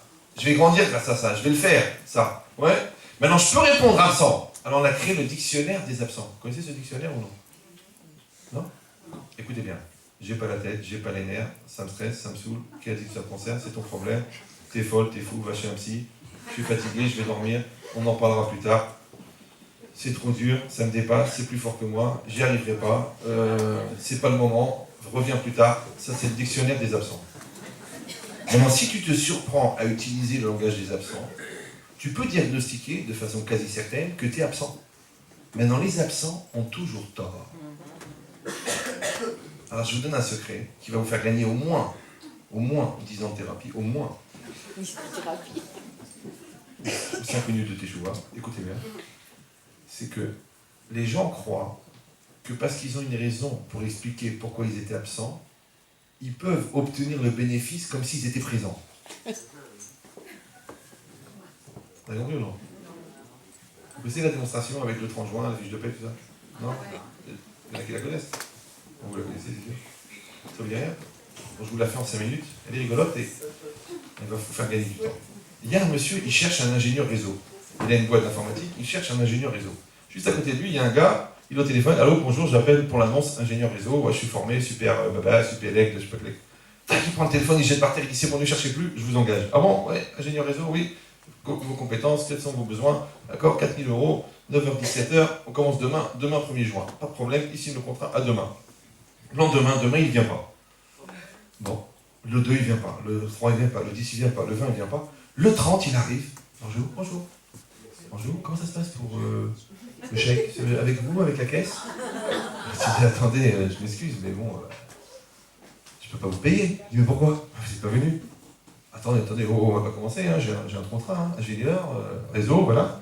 4 000 €, 9h-17h. J'ai commencé le 1er juin, je dois être payé le 30. Non mais monsieur, mais vous n'étiez pas là, je peux vous payer. Ah! Je vais vous expliquer, où avais-je la tête? C'est un syndrome qui a démarré avec Louis XVI. Je vous explique. Le 1er juin, j'ai pris ma malaise, je me suis habillé, ma douche pour aller au travail. Et je me suis tordu le pied en rentrant dans le RER. J'étais bloqué pendant 4 jours au lit. Le 4e jour, c'était la mairie de ma fille. On a fait une mairie magnifique. Après, on a fait des gâteaux à la maison. Vous savez, les gâteaux avec l'huile et le miel et tout, c'était difficile. J'étais 2 jours au lit, j'étais pas bien. Après, il y avait le repas. Il a fait le repas. Quel chérina, quelle ambiance, Après les chérabachot, tous les jours, on était fatigués. J'ai dit à ma femme, écoute, on est épuisés. Tu sais qu'après le mariage, les parents sont plus épuisés que les enfants. Ouais. On a pris 8 jours, on est parti au Brésil, au club. Ouais, c'est connu, le club méditerranéen. Ouais. On est parti là-bas, et on est resté là-bas. Là-bas, je sais pas ce que ma femme, elle a mangé, un virus bizarre, un truc bizarre. Elle est venue en repas assistance, on est rentré, elle était malade. 8 jours, j'étais avec elle. Ma chérie, ma vie, mon cœur, mon diamant, mon bouquet de fleurs, ma vie, mon feu d'artifice. Moi, je rajoute un peu pour les frustrer. Alors, donc, et elle allait mieux grâce à Dieu. On était le 29, elle m'a dit, chérie, demain c'est le 30, va chercher ta paye, et je suis venu. Alors, je lui ai dit, mais attendez, mais je comprends. Mais je ne peux pas vous payer. Mais je viens de vous expliquer pourquoi je ne suis pas venu. Il dit, mais tu m'as expliqué pourquoi tu n'es pas venu. Mais tu n'es pas venu, tu n'as pas travaillé. Je te paye pour le travail, je ne te paye pas parce que tu as une raison de m'expliquer pourquoi tu n'es pas venu. Vous avez compris ou non? Non, je ne crois pas que vous avez compris. Monsieur. Non, je ne parle pas d'exemple. Heureusement que vous avez compris l'exemple. Si vous comprenez les faux de l'amour, vous pouvez comprendre ça. Donc, ça veut dire que même si on a des raisons, on n'est pas ça pardonné veut dire pour ça. que les gens, ouais, ils t'expliquent pourquoi ils n'ont pas éduqué leurs enfants. Ils te disent, c'était pas le caractère, ma femme m'a pas écouté, elle est comme sa mère, elle est comme sa belle-mère, c'est une famille tordue. Non, attends. Toi, tu devais l'éduquer. Maintenant, qu'est-ce que tu fais? Tu m'as fait un dossier de justificatif d'échec. Mais Dieu n'a pas réglé le problème. Alors qu'est-ce que tu voudrais? Tu voudrais que l'enfant il soit éduqué comme si tu l'avais éduqué, du fait que tu as une raison d'expliquer pourquoi tu ne l'as pas éduqué. Mais il n'est pas éduqué. C'est comme si je t'explique pourquoi je ne peux pas te donner à manger. Mais tu as quand même faim. Tu dis non, maintenant tu dois plus avoir faim parce que je t'ai expliqué. Mais j'ai faim! Un type, tu as emprunté 10 000 €, tu dois lui rendre les 10 000 €. Il dit non, je vais t'expliquer pourquoi je te les rends pas. Alors ça va mieux? Non, ça va pas mieux. Mais tu me dois 10 000 € quand même. Attends, je viens t'expliquer. Mais toute la vie c'est comme ça. Ça veut dire que la différence entre les enfants et les adultes, c'est que quand il y a un problème, les adultes, ils ont des solutions et les enfants, ils ont des raisons. Donc jusqu'à quel âge tu vas amener un mot de retard? Je vais amener un mot de retard, pourquoi tu n'es pas heureuse? Je vais amener un mot de retard, pourquoi on n'a pas parlé? Je vais amener un mot de retard, pourquoi j'ai préféré mon père à mon mari? J'ai amené un mot de retard, pourquoi quand j'ai eu mes enfants, je me suis plus occupé de mon mari? J'ai amené un mot de retard, pourquoi j'ai besoin de penser à quelqu'un d'autre quand on était ensemble, parce que toi, je peux plus te voir. Combien de mots de retard tu vas amener? Mais les mots de retard ne règlent pas le problème. Et ça, c'est une tentation du Yetzer Hara. Le Yetzer Hara, il fait ce qu'on appelle une dérive du flux existentiel. Pour ceux qui ont fait un petit peu de plomberie du cerveau, l'impulsion, elle part d'un Neshama. Elle envoie une impulsion. Cette impulsion, elle arrive dans le Nefesh. Le Nefesh, il est divisé en deux. Le Yetzer Hara et le Yetzer Tov. Et au milieu, il y a la personne. Maintenant, moi, je peux me servir d'une tendance positive ou une tendance négative. Si moi, je ne suis pas présent, c'est-à-dire je ne prends pas en charge cette énergie divine qui vient d'un Neshama, et je l'implique dans mon physique, et je l'implique dans mon vécu, donc c'est plus moi qui maîtrise. Donc il sait, c'est l'Yetzer Hara. L'Yetzer Hara, qu'est-ce qu'il fait? Il prend cette énergie et il l'exprime à l'extérieur. Donc puisque c'est lui qui a existé, moi j'ai pas existé. Donc on dit en français, je n'étais pas moi, même. C'était plus fort que moi. Je n'étais pas présent. Ouais, j'ai répondu moi-même. C'est-à-dire que quand le Yetzer Hara est présent, toi tu es absent. Quand le Yetzer Hara est absent, c'est que toi qui es présent. C'est pour ça que la Gemara dit par exemple quelqu'un qui est en colère, c'est pas la peine de lui parler, il n'est pas là. Quelqu'un qui ment, à qui tu parles? Ouais. Non, les gens, moi je vois les gens ils se marient, ils font des enfants. Après ils viennent, ils ont des problèmes, alors tu refais la chronologie, tu racontes l'histoire, il y a eu cette période, et à la fin tu leur dis, on dirait votre vie, on aurait pu, le titre du film c'est une série de rendez-vous manqués. Quand toi tu as fait tes efforts, elle était immature, après elle a compris l'importance du couple, toi tu t'es mis la tête dans le travail, après quand tu as eu des déceptions au travail, tu es revenu vers elle, entre-temps elle avait appris à se passer de toi, mais non, elle s'était mise dans son hobby, je sais pas quoi, ouais. Après, alors toi qu'est-ce que tu as fait? Tu as commencé à parler plus avec la collègue. Elle, quand elle s'est rendue compte que tu parlais avec la collègue, elle est revenue vers toi et dit, enfin chérie, on est mariés, alors, donc tu as essayé de récupérer ça, et ils se croisent, les gens, tac. Et aujourd'hui, tu dis, quand est-ce que vous allez vous marier? Non, tu viens à la Choupa, il n'y a pas la Kala. Ouais, la Kala elle vient le lendemain, il n'y a pas de Khatan. Après les deux viennent, il n'y a pas de rabbin. Ouais, après, ils se croisent les gens. Je dis, mais, essayez de faire coïncider les montres. Engueulez-vous en même temps. Expliquez-vous en même temps, réconciliez-vous en même temps, à la limite, si j'osais, mariez-vous. Mariez des couleurs, ça va? Mariez des circonstances, mariez des potentialités, mariez des opportunités. Eh bien, mariez des gens, c'est ça, mariez-vous. Maintenant, si moi je me marie avec ma femme, je me marie avec mon mari, je me marie avec mes enfants, ça va? C'est-à-dire que moi, je m'implique avec cette réalité-là. Et je grandis. Et ça me donne des forces. Oui, c'est marqué tout ça. C'est un Ramban. Ramban. Vous écoutez le Ramban? Non? Vous connaissez le Ramban? Ça vous dit rien? Ramban. Le nom. Ramban. Non? Michael Jackson? On n'a pas les mêmes références. Alors, donc c'est marqué ici. Michael Jacobson, très très connu. Alors, attendez-vous. C'est un noir, mais c'est pas clair. C'est marqué dans le Ramban. Ikaré Nisayon Mitzad Amenusé. Quand Akadosh Baruch Hu il a mis à l'épreuve Abraham Avinu et Yitzhak, alors c'est marqué là-bas, que V'Hachem Nisa et Abraham. Hachem il a mis à l'épreuve Abraham. Nisa, le mot Nisayon, qui veut dire une épreuve, c'est l'Enasot, la racine c'est l'Enasot. Et le mot il contient Nes. C'est quoi Nes? C'est incroyable. Hein? Nes, ça veut dire un drapeau. Mais ça veut dire aussi un miracle. Pourquoi? Parce que de se réaliser, c'est que la nature, elle est tellement forte. La léthargie, elle est tellement forte. La lourdeur, elle est tellement forte. Les complexes, ils sont tellement forts que de se réaliser, c'est un miracle. Quand un radin, il est généreux, tu hésites entre Chérianou ou le Gomel. Tu dis, il y a un truc bizarre, on va faire une sirouda. Qu'est-ce qu'il y a? Le mec, t'es généreux. T'es sûr que tu veux qu'on fasse la croisière? Parce qu'en général, tu m'amènes une fleur, après tu me dis j'ai oublié de l'acheter, après tu me dis c'est l'intention qui compte. Ouais. Mais là, tu veux qu'on fasse une croisière à 5 000 €? Oui, mon amour, c'est là-bas, nanana. Ah, ta secrétaire, elle vient. Ah, j'attends. Alors, regardez ce qu'il dit. Ikari Nisayon Mitzad Amenusé.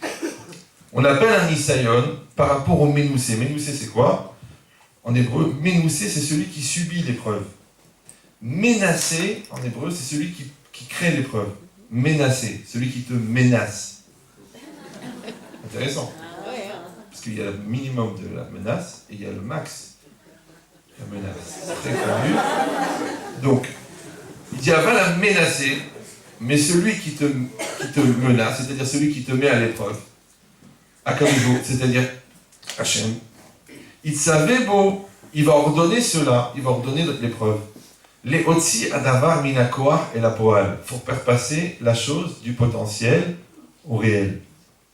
Ça veut dire qu'Akadosh Baruch Hu, il connaît notre potentiel. Donc il n'a pas besoin, Dieu, de l'épreuve. C'est nous qui avons besoin de l'épreuve pour réaliser notre potentiel. Il dit Liot lo srar ma'aseh tov. Pour qu'un homme, il ait la récompense. Pour une action tov, bonne. Velo srar lev tov bilvad. Et pas seulement la récompense pour un cœur tov, bien, ouais, seulement. Alors il faut expliquer ça. On a déjà expliqué 1 million de fois, mais je répète. On va finir si tu veux par le comprendre, dis-moi le premier. Que tov dans la Torah, ça ne veut pas dire bon. Tov. Ouais. Tov, ça veut dire complet. Quand quelque chose est complet, on dit tov. Quand Hachem a fini la création, il a dit ve'ine tov meod. Ouais. Dans le langage des sages, Adam tov, c'est Adam shalem, c'est un homme complet. Yaakov, il s'appelle tov. Tov, c'est quoi tov? Ça veut dire qu'il est complet, il est tam. Yaakov, ish tam yoshev ohalim. Tov, c'est toujours complet. Quand un homme et une femme se marient, on dit mazal tov. Parce que la femme, sans le mari, le mazal n'est pas complet. Et le mari sans la femme, le mazal n'est pas complet. Quand les deux morceaux de mazal se rencontrent, le mazal est complet, on dit mazal tov. Quand le mazal de l'homme n'a pas rencontré le mazal de la femme, on dit mazal majeur. Donc, ça fait plaisir. Donc si tov, ça veut dire complet. Donc quelle différence entre lev tov et maaseh tov? Le lev tov, le lev c'est l'intérieur. Pas comme les gens y croient, le cœur. Le cœur. Non, le lev, c'est l'intérieur de la personne. Comme le cœur du fruit. Par exemple, le cœur de la pomme. Vous avez déjà vu le cœur qui bat dans la pomme? La poire, beaucoup, elle a un grand cœur, la poire. Ouais. Mais la pomme, elle n'a pas de cœur. Pourtant, c'est quoi? C'est le centre de la pomme. Le cœur de la ville, c'est le centre de la ville. Ça s'appelle Merkaz. Donc le cœur ici, c'est pas le cœur qui envoie du sang dans le corps. Le cœur, c'est le centre de la personne. C'est-à-dire, tout vient du cœur. Akol novea me alev, il dit le Maharal de Prague. Ima lev nachon adeot nechonot. Si le cœur est correct, les pensées sont correctes. Ça veut dire que tout ce que tu produis, ça vient de ton intériorité. Après, c'est quoi? C'est juste une espèce de traçabilité entre ton extériorité et ton intériorité. Maintenant, si le cœur, c'est l'intérieur de la personne, alors le cœur, l'intérieur de la personne doit être complet, doit être tov. Maintenant, tout ce qu'on a expliqué maintenant de se construire, de tailler le diamant, de faire l'harmonie, de rajouter des facettes, de créer l'équilibre, de lutter contre ses angoisses, ses malaises, ses stress, ses complexes, tout ça, c'est fabriquer le lève. Ça va? Maintenant, je vous il a dit à Abraham Avinu, pour le lève tov, Blainara, tu as atteint un niveau extraordinaire. Il dit, ça ne suffit pas le lève tov, il faut aussi le maaseh tov. Alors, c'est quoi le maaseh tov? C'est que l'action, elle doit être tov. C'est quoi tov? On a dit, c'est complet. Donc, tu dois faire une action complète. Maintenant, sachez que l'action, elle n'est que la projection de ton intériorité. Si je mets la main devant la lampe allumée, dans l'ombre de la main, il y a combien de doigts? C'est pas évident, j'aurais dû baisser le niveau de la conférence. Je répète, si je mets la main devant la lampe, ouais. Hein? C'est pas évident, hein? Oh là là là là là là. Ben, ça dépend combien il y a de doigts dans la main. Un certain nombre. S'il y a 4 doigts, il y a 4 doigts dans l'ombre. S'il y a 5 doigts, il y a 5 doigts dans l'ombre. S'il y a 6 doigts, on va voir un docteur. D'accord? Mais alors, donc, maintenant, c'est quoi la main? C'est la personne. C'est quoi l'ombre? C'est l'action de la personne. Maintenant, l'action de la personne est la projection de la personne. Si toi, tu es complet, tu projettes du complet. Si toi, tu es incomplet, tu projettes de l'incomplet. Les gens, ils n'arrivent pas à finir quelque chose. Ils disent oui, j'arrive jamais à finir. Il dit oui, c'est à cause de l'Inara, c'est le schorr de ma belle-mère, c'est mon copain qui m'a truqué, c'est les yeux, c'est... Mais non. Mais toi, t'es complet. Non, je sais que je suis pas complet. Alors, si t'es pas complet, comment tu vas faire quelque chose de complet? Si tu projettes. C'est pour ça qu'il faut apprendre à faire du complet. Moi, des gens, ils me disent, voilà, Rabbi Chetrit, il me reste 6 mois pour finir, je sais pas, ma licence, ou mon BEP, ou ma maîtrise, je vais arrêter, je vais aller chez toi. Je fais, non, va au cours du soir, tous les soirs, mais finis ton master. Pourquoi? Parce que tu as fini, tu as fait quelque chose de complet. Comprenez? L'autre, il a le code, il n'a pas réussi le permis, mais il n'a pas quelque chose de complet. L'autre, il n'a pas été au bout du chidour. L'autre, il n'a pas été au bout de finir avec cette fille, finir avec la fille. Oui, mais on ne sait pas, peut-être pas, peut-être pas. Bon, ils disent, il est marié depuis 15 ans et encore il pense à elle. Il n'oublie jamais, il pense à Alex, parce qu'elle s'appelle Alex. Ouais. Alors, pourquoi? Parce qu'il n'a pas fermé le dossier. Ferme le dossier et passe à autre chose. Donc d'apprendre à faire des choses complètes. Maintenant, pourquoi tu fais du complet? Parce que tu es complet. Si toi-même tu es incomplet, même tes phrases, tu n'arrives pas à les finir. Même tes pensées, elles ne sont pas claires. Les gens disent, écoutez, je n'arrive pas à trouver les mots, je ne sais pas comment dire, Bon, disons que tu as un problème d'expression, mais dans ta tête, l'idée elle est claire. Bah écoute, c'est pas évident parce qu'en fait, j'essaie de former, de conceptualiser ce que je ressens. Donc, au moins, ce que tu ressens, c'est clair. Ben non, alors là, dans les sensations, c'est encore plus flou. Alors, tu ne sais pas ce que tu ressens, tu ne trouves pas les idées pour les conceptualiser, tu ne trouves pas les mots pour les exprimer, tu n'as pas la facilité buccale pour les faire sortir de ta bouche, après, tu n'arrives pas à les réaliser, et voilà. Non, ne rigolez pas, c'est la majorité des gens. Ça veut dire que mon être intérieur et mon être extérieur, ils ne correspondent pas. Mais le problème, c'est que la joie, on a dit, c'est la satisfaction d'être. La confiance en soi, c'est la perception de ce que j'ai produit. La sérénité, c'est la plénitude, c'est-à-dire que c'est d'avoir cette perpétuité d'existence, oui, entre mon être intérieur et mon être extérieur. C'est le recul que j'ai par rapport à ce que j'ai acquis, par rapport à ce que je subis. Donc si je n'ai pas compris, je n'ai pas construit l'intérieur et l'extérieur, la vie ne va pas être facile. Et si j'ai un écart trop grand entre mon être intérieur et mon être extérieur, ou si j'ai coupé le lien, il va falloir que je relie ce lien de manière artificielle. Et colo. C'est pas facile toute la journée de le téléphone. Obligé. Hein. Et le stress, c'est pas clair. Et les enfants, c'est difficile. Hein. Alors qu'est-ce que tu fais? Pourquoi? Mais non. Tu es une maman. C'est des enfants. Hop, j'assume.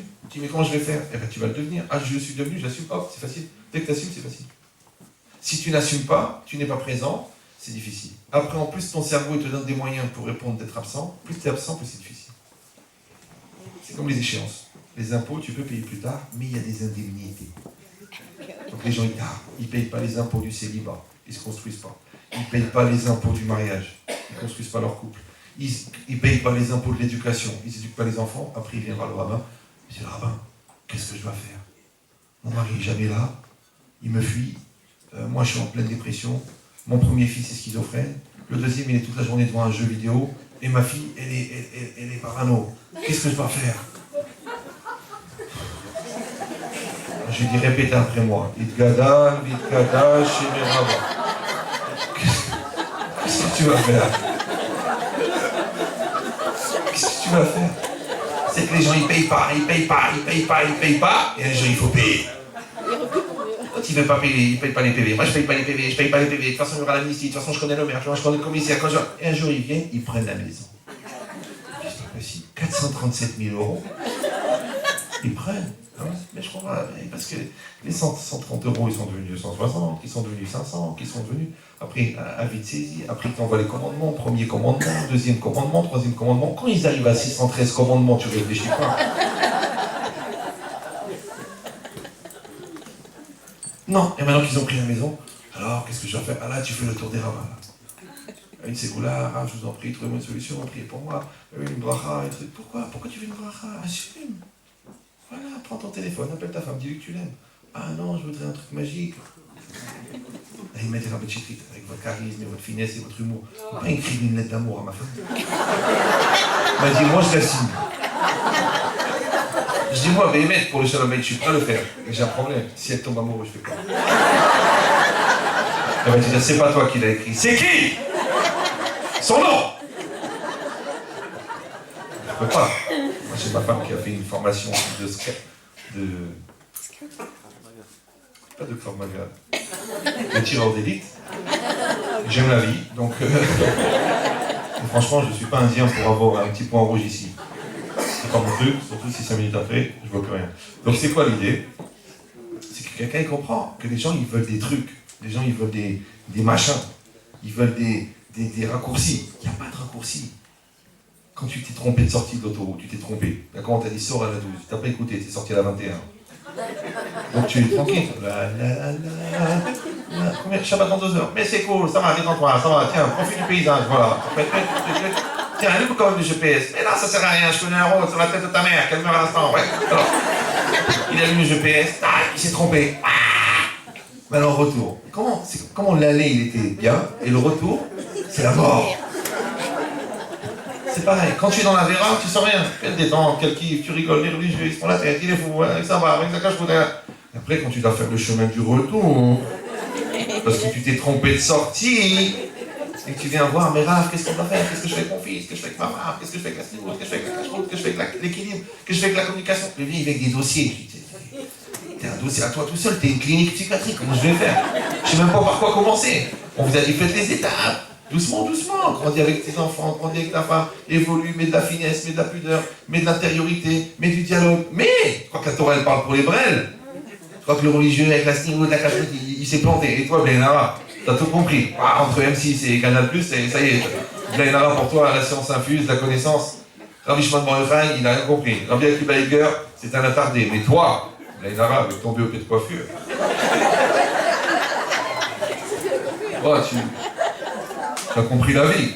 Ouais. T'as pas l'impression de tirer un peu les choses par les cheveux. Simplement pourquoi? Parce que tu n'as pas compris. Ouais.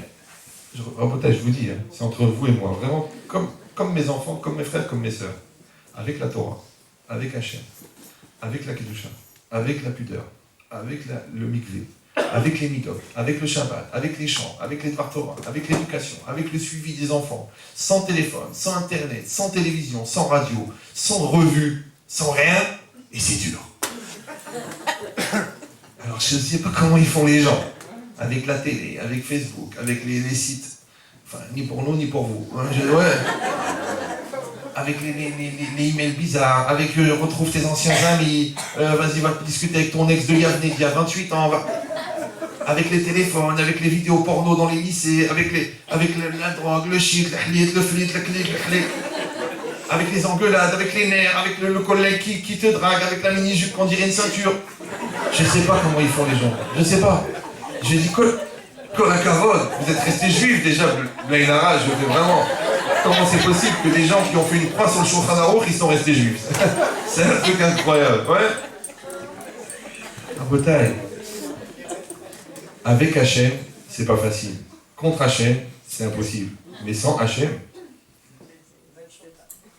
c'est trop dur. Or, l'épreuve, qu'est-ce qu'elle fait, l'épreuve? L'épreuve, elle te révèle quelle est la distance que tu entretiens avec Hachem. Parce que quand vous avez devant vous un mur, imagine tu as un mur en inox. Tu dis, attends, c'est pas possible. Une falaise, je la grimpe, il y a des cailloux, il y a des trous. Un escalier, je monte, mais un mur en inox. Tu dis, c'est pas possible, il faut aller par là, comment on va faire? Alors qu'est-ce que tu fais? Tu te dis, attends, je réfléchis peut-être. C'est pas possible que le bon Dieu me pose une question que je n'ai pas la réponse. Donc qu'est-ce que tu appuies dessus? Et en fin de compte, tu te rends compte que c'était une feuille de papier aluminium tendue. Vous avez compris ou non? C'est-à-dire 0,3 mm. Tu fais, c'était rien du tout. C'est exactement pareil. L'épreuve, c'est une épreuve. C'est une épreuve. C'est une épreuve. De l'autre côté, c'est une épreuve. C'est comme si t'as bien bossé toute l'année terminale. T'arrives au bac, tu dis, vas-y, ben, je vais déchirer. C'est pas que j'ai fait les 4 exercices et vite, j'ai été en boîte de nuit. Non, le prof, il a donné 4 exercices. J'ai fait les 10 exercices de la leçon qui sont dans le bouquin. J'avais acheté un autre bouquin à Hyper Jeune. J'ai fait encore les 40 exercices de l'autre leçon. Et après, j'ai acheté les annales. Maintenant, la leçon, elle sort comme ça. J'arrive au bac, je dis, va, frappe le premier. Vas-y. Mais si j'ai rien fait.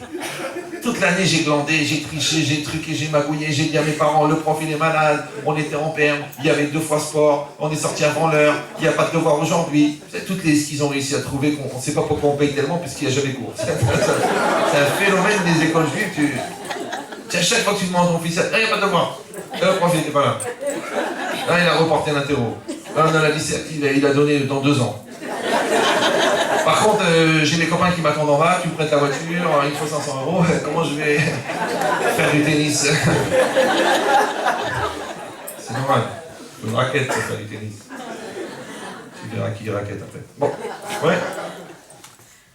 Et après il arrive au bac, il lit l'énoncé, Je m'excuse, j'ai une question. J'ai une question. Pourquoi les énoncés sont en russe? Ah non, c'est du français, mais je pense que vous avez arrêté de travailler en CM2. Oui. Ah bah oui, c'est évident au bac. Ah bah oui, hein. Ah bah non, ce n'est pas du russe, hein. Ça va pas être facile. Oh là là, tu vas souffrir. Et toute la vie, c'est pareil. Parce que tu n'as pas travaillé. Mais si tu as travaillé, mais l'épreuve, c'est facile. du tout. Regarde, tu te maries, par exemple. Ça arrive de manière régulière. Ta femme est enceinte. Ça aussi, c'est une maladie cyclique chez la femme, elle tombe enceinte. Bon, c'est difficile à éviter, elle est là. Bon, on était deux, d'un seul coup on est trois, tiens, le deux il sort. Bon. Dès que l'enfant il est conçu, commence à lire des livres d'éducation, commence à parler d'éducation, écoute des cours sur l'éducation, parle à ta femme d'éducation, et travaille sur ton couple. Travaille. Pourquoi? C'est que toute la vie, on passe 3 étapes. L'étape enfance, l'étape adolescence, l'étape adulte. D'accord? Maintenant, les bénis Israël, ils étaient enfants en Égypte. Ils étaient adolescents dans le désert. Ils étaient adultes en Eretz Israël. Ton entreprise, elle était enfant. Au début, l'euphorie, super, j'ai créé tout ça, les cœurs, ils rentrent.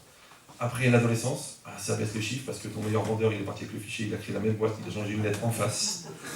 Il a pris des clients, vas-y, la mort, adolescence. Après, toi, tu te bats, lui, il craque parce qu'il a envie de gagner de l'argent vite. Et toi, ta société atteint l'âge adulte. Donc tous les systèmes, ils passent par adolescent, enfant, adolescent, adulte. Pourquoi j'ai parlé de ça? J'avais tellement peur de refaire le même cours que j'ai même pas regardé la feuille. De quoi je parlais juste avant? Les 3 phases et avant? Il faut préparer avant le bébé qui arrive. Voilà. Donc maintenant, quand ta femme est enceinte, tu sais que dans 14 ans, il va y avoir une crise. Vous savez que l'homme subit 2 crises dans sa vie, c'est 2 périodes, c'est 14-18 et 39-45. D'accord? Pourquoi vous rigolez? C'est très sérieux. Bon, 39-45, on ne va pas en parler ce soir, peut-être un jour on fera un cours sur l'adultère, mais 14-18, ouais, j'ai envie d'être heureux, de toute façon j'ai droit à mieux, je suis encore jeune, je peux refaire ma vie. C'est la crise de 39-45. Il y a un Hitler dans la tête qui lui a mis le feu au grenier, monsieur, il veut se refaire. Et l'autre c'est pareil, la femme elle veut tout se refaire, tiens, oh là. T'es presque grand-mère, tu te détends. Et je suis encore belle, et de toute façon, tu sais, je plais, il faut voir les gens comment ils se retournent. C'est normal. Il tire la main, il n'y a plus de silicone, c'est pas possible. Et c'est quoi? Elle ne veut plus faire de plongée sous-marine, celle-là. Elle flotte. Et c'est quoi? C'est quoi l'idée? C'est que quand moi je sais que mon fils dans 14 ans, il va avoir 14 ans. Donc qu'est-ce que je fais pendant 14 ans? Je prépare sa crise d'adolescence. Maintenant, comment on la prépare? En écoutant un peu des cours d'éducation, mais surtout en travaillant dans son couple. Parce que quand on se marie, l'homme c'est un gamin, la femme c'est une gamine. Même s'il se marie à 30 ans, ça n'a rien à voir. Ouais. Pourquoi c'est quoi un gamin? Un gamin c'est quelqu'un qui est maîtrisé par son Yetzirah. C'est quoi un adulte? C'est quelqu'un qui maîtrise son Yetzirah. Maintenant, la confrontation des deux amours-propres dans la même maison, ça s'appelle Shalom Bayit. Et toi, tu parles pas, tu manques de carottes, tu es nerveux, c'est 2 gamins. Maintenant, quand notre couple, il passe sa crise d'adolescence, parce que l'enfance du couple, c'est t'as 100% tort, l'autre. L'adolescence du couple, c'est 50-50. Bon, bah peut-être que j'ai aussi mes torts, effectivement. Bon, peut-être qu'il moi aussi, peut-être j'ai mal exprimé, même moi j'ai mal agi. Donc on reconnaît chacun qu'on a 50-50. Comme l'enfant, il est adolescent, il n'est plus un enfant, mais il n'est pas encore un adulte. C'est la crise, d'accord? Et après l'adulte, c'est quoi un couple adulte? C'est chacun il dit, écoute, moi j'assume à 100% ma part, je fais ce que j'ai à faire. Maintenant, si tu veux, ma femme elle va comprendre mes efforts, et la femme elle dit pareil pour son mari. C'est-à-dire que chacun fait entièrement son rôle. C'est pas que moi je suis en train d'être un spécialiste en psychanalyse, d'expliquer pourquoi ma femme elle a tort. Ça n'a pas d'intérêt. Toi tu fais ce que tu as à faire, elle fait ce qu'elle a à faire. C'est qu'il a eu 10 corbanotes, 10 épreuves. Et Dieu il a créé le monde en 10 paroles. Donc 10 fois Hachem il a dit Vayomer. Il dit le Balatorim, l'épreuve de Abraham, elle a commencé par Vayomer Hachem l'Echlecha. Et la dernière épreuve, c'est Vayomer Hachem va offrir ton fils. D'accord? Donc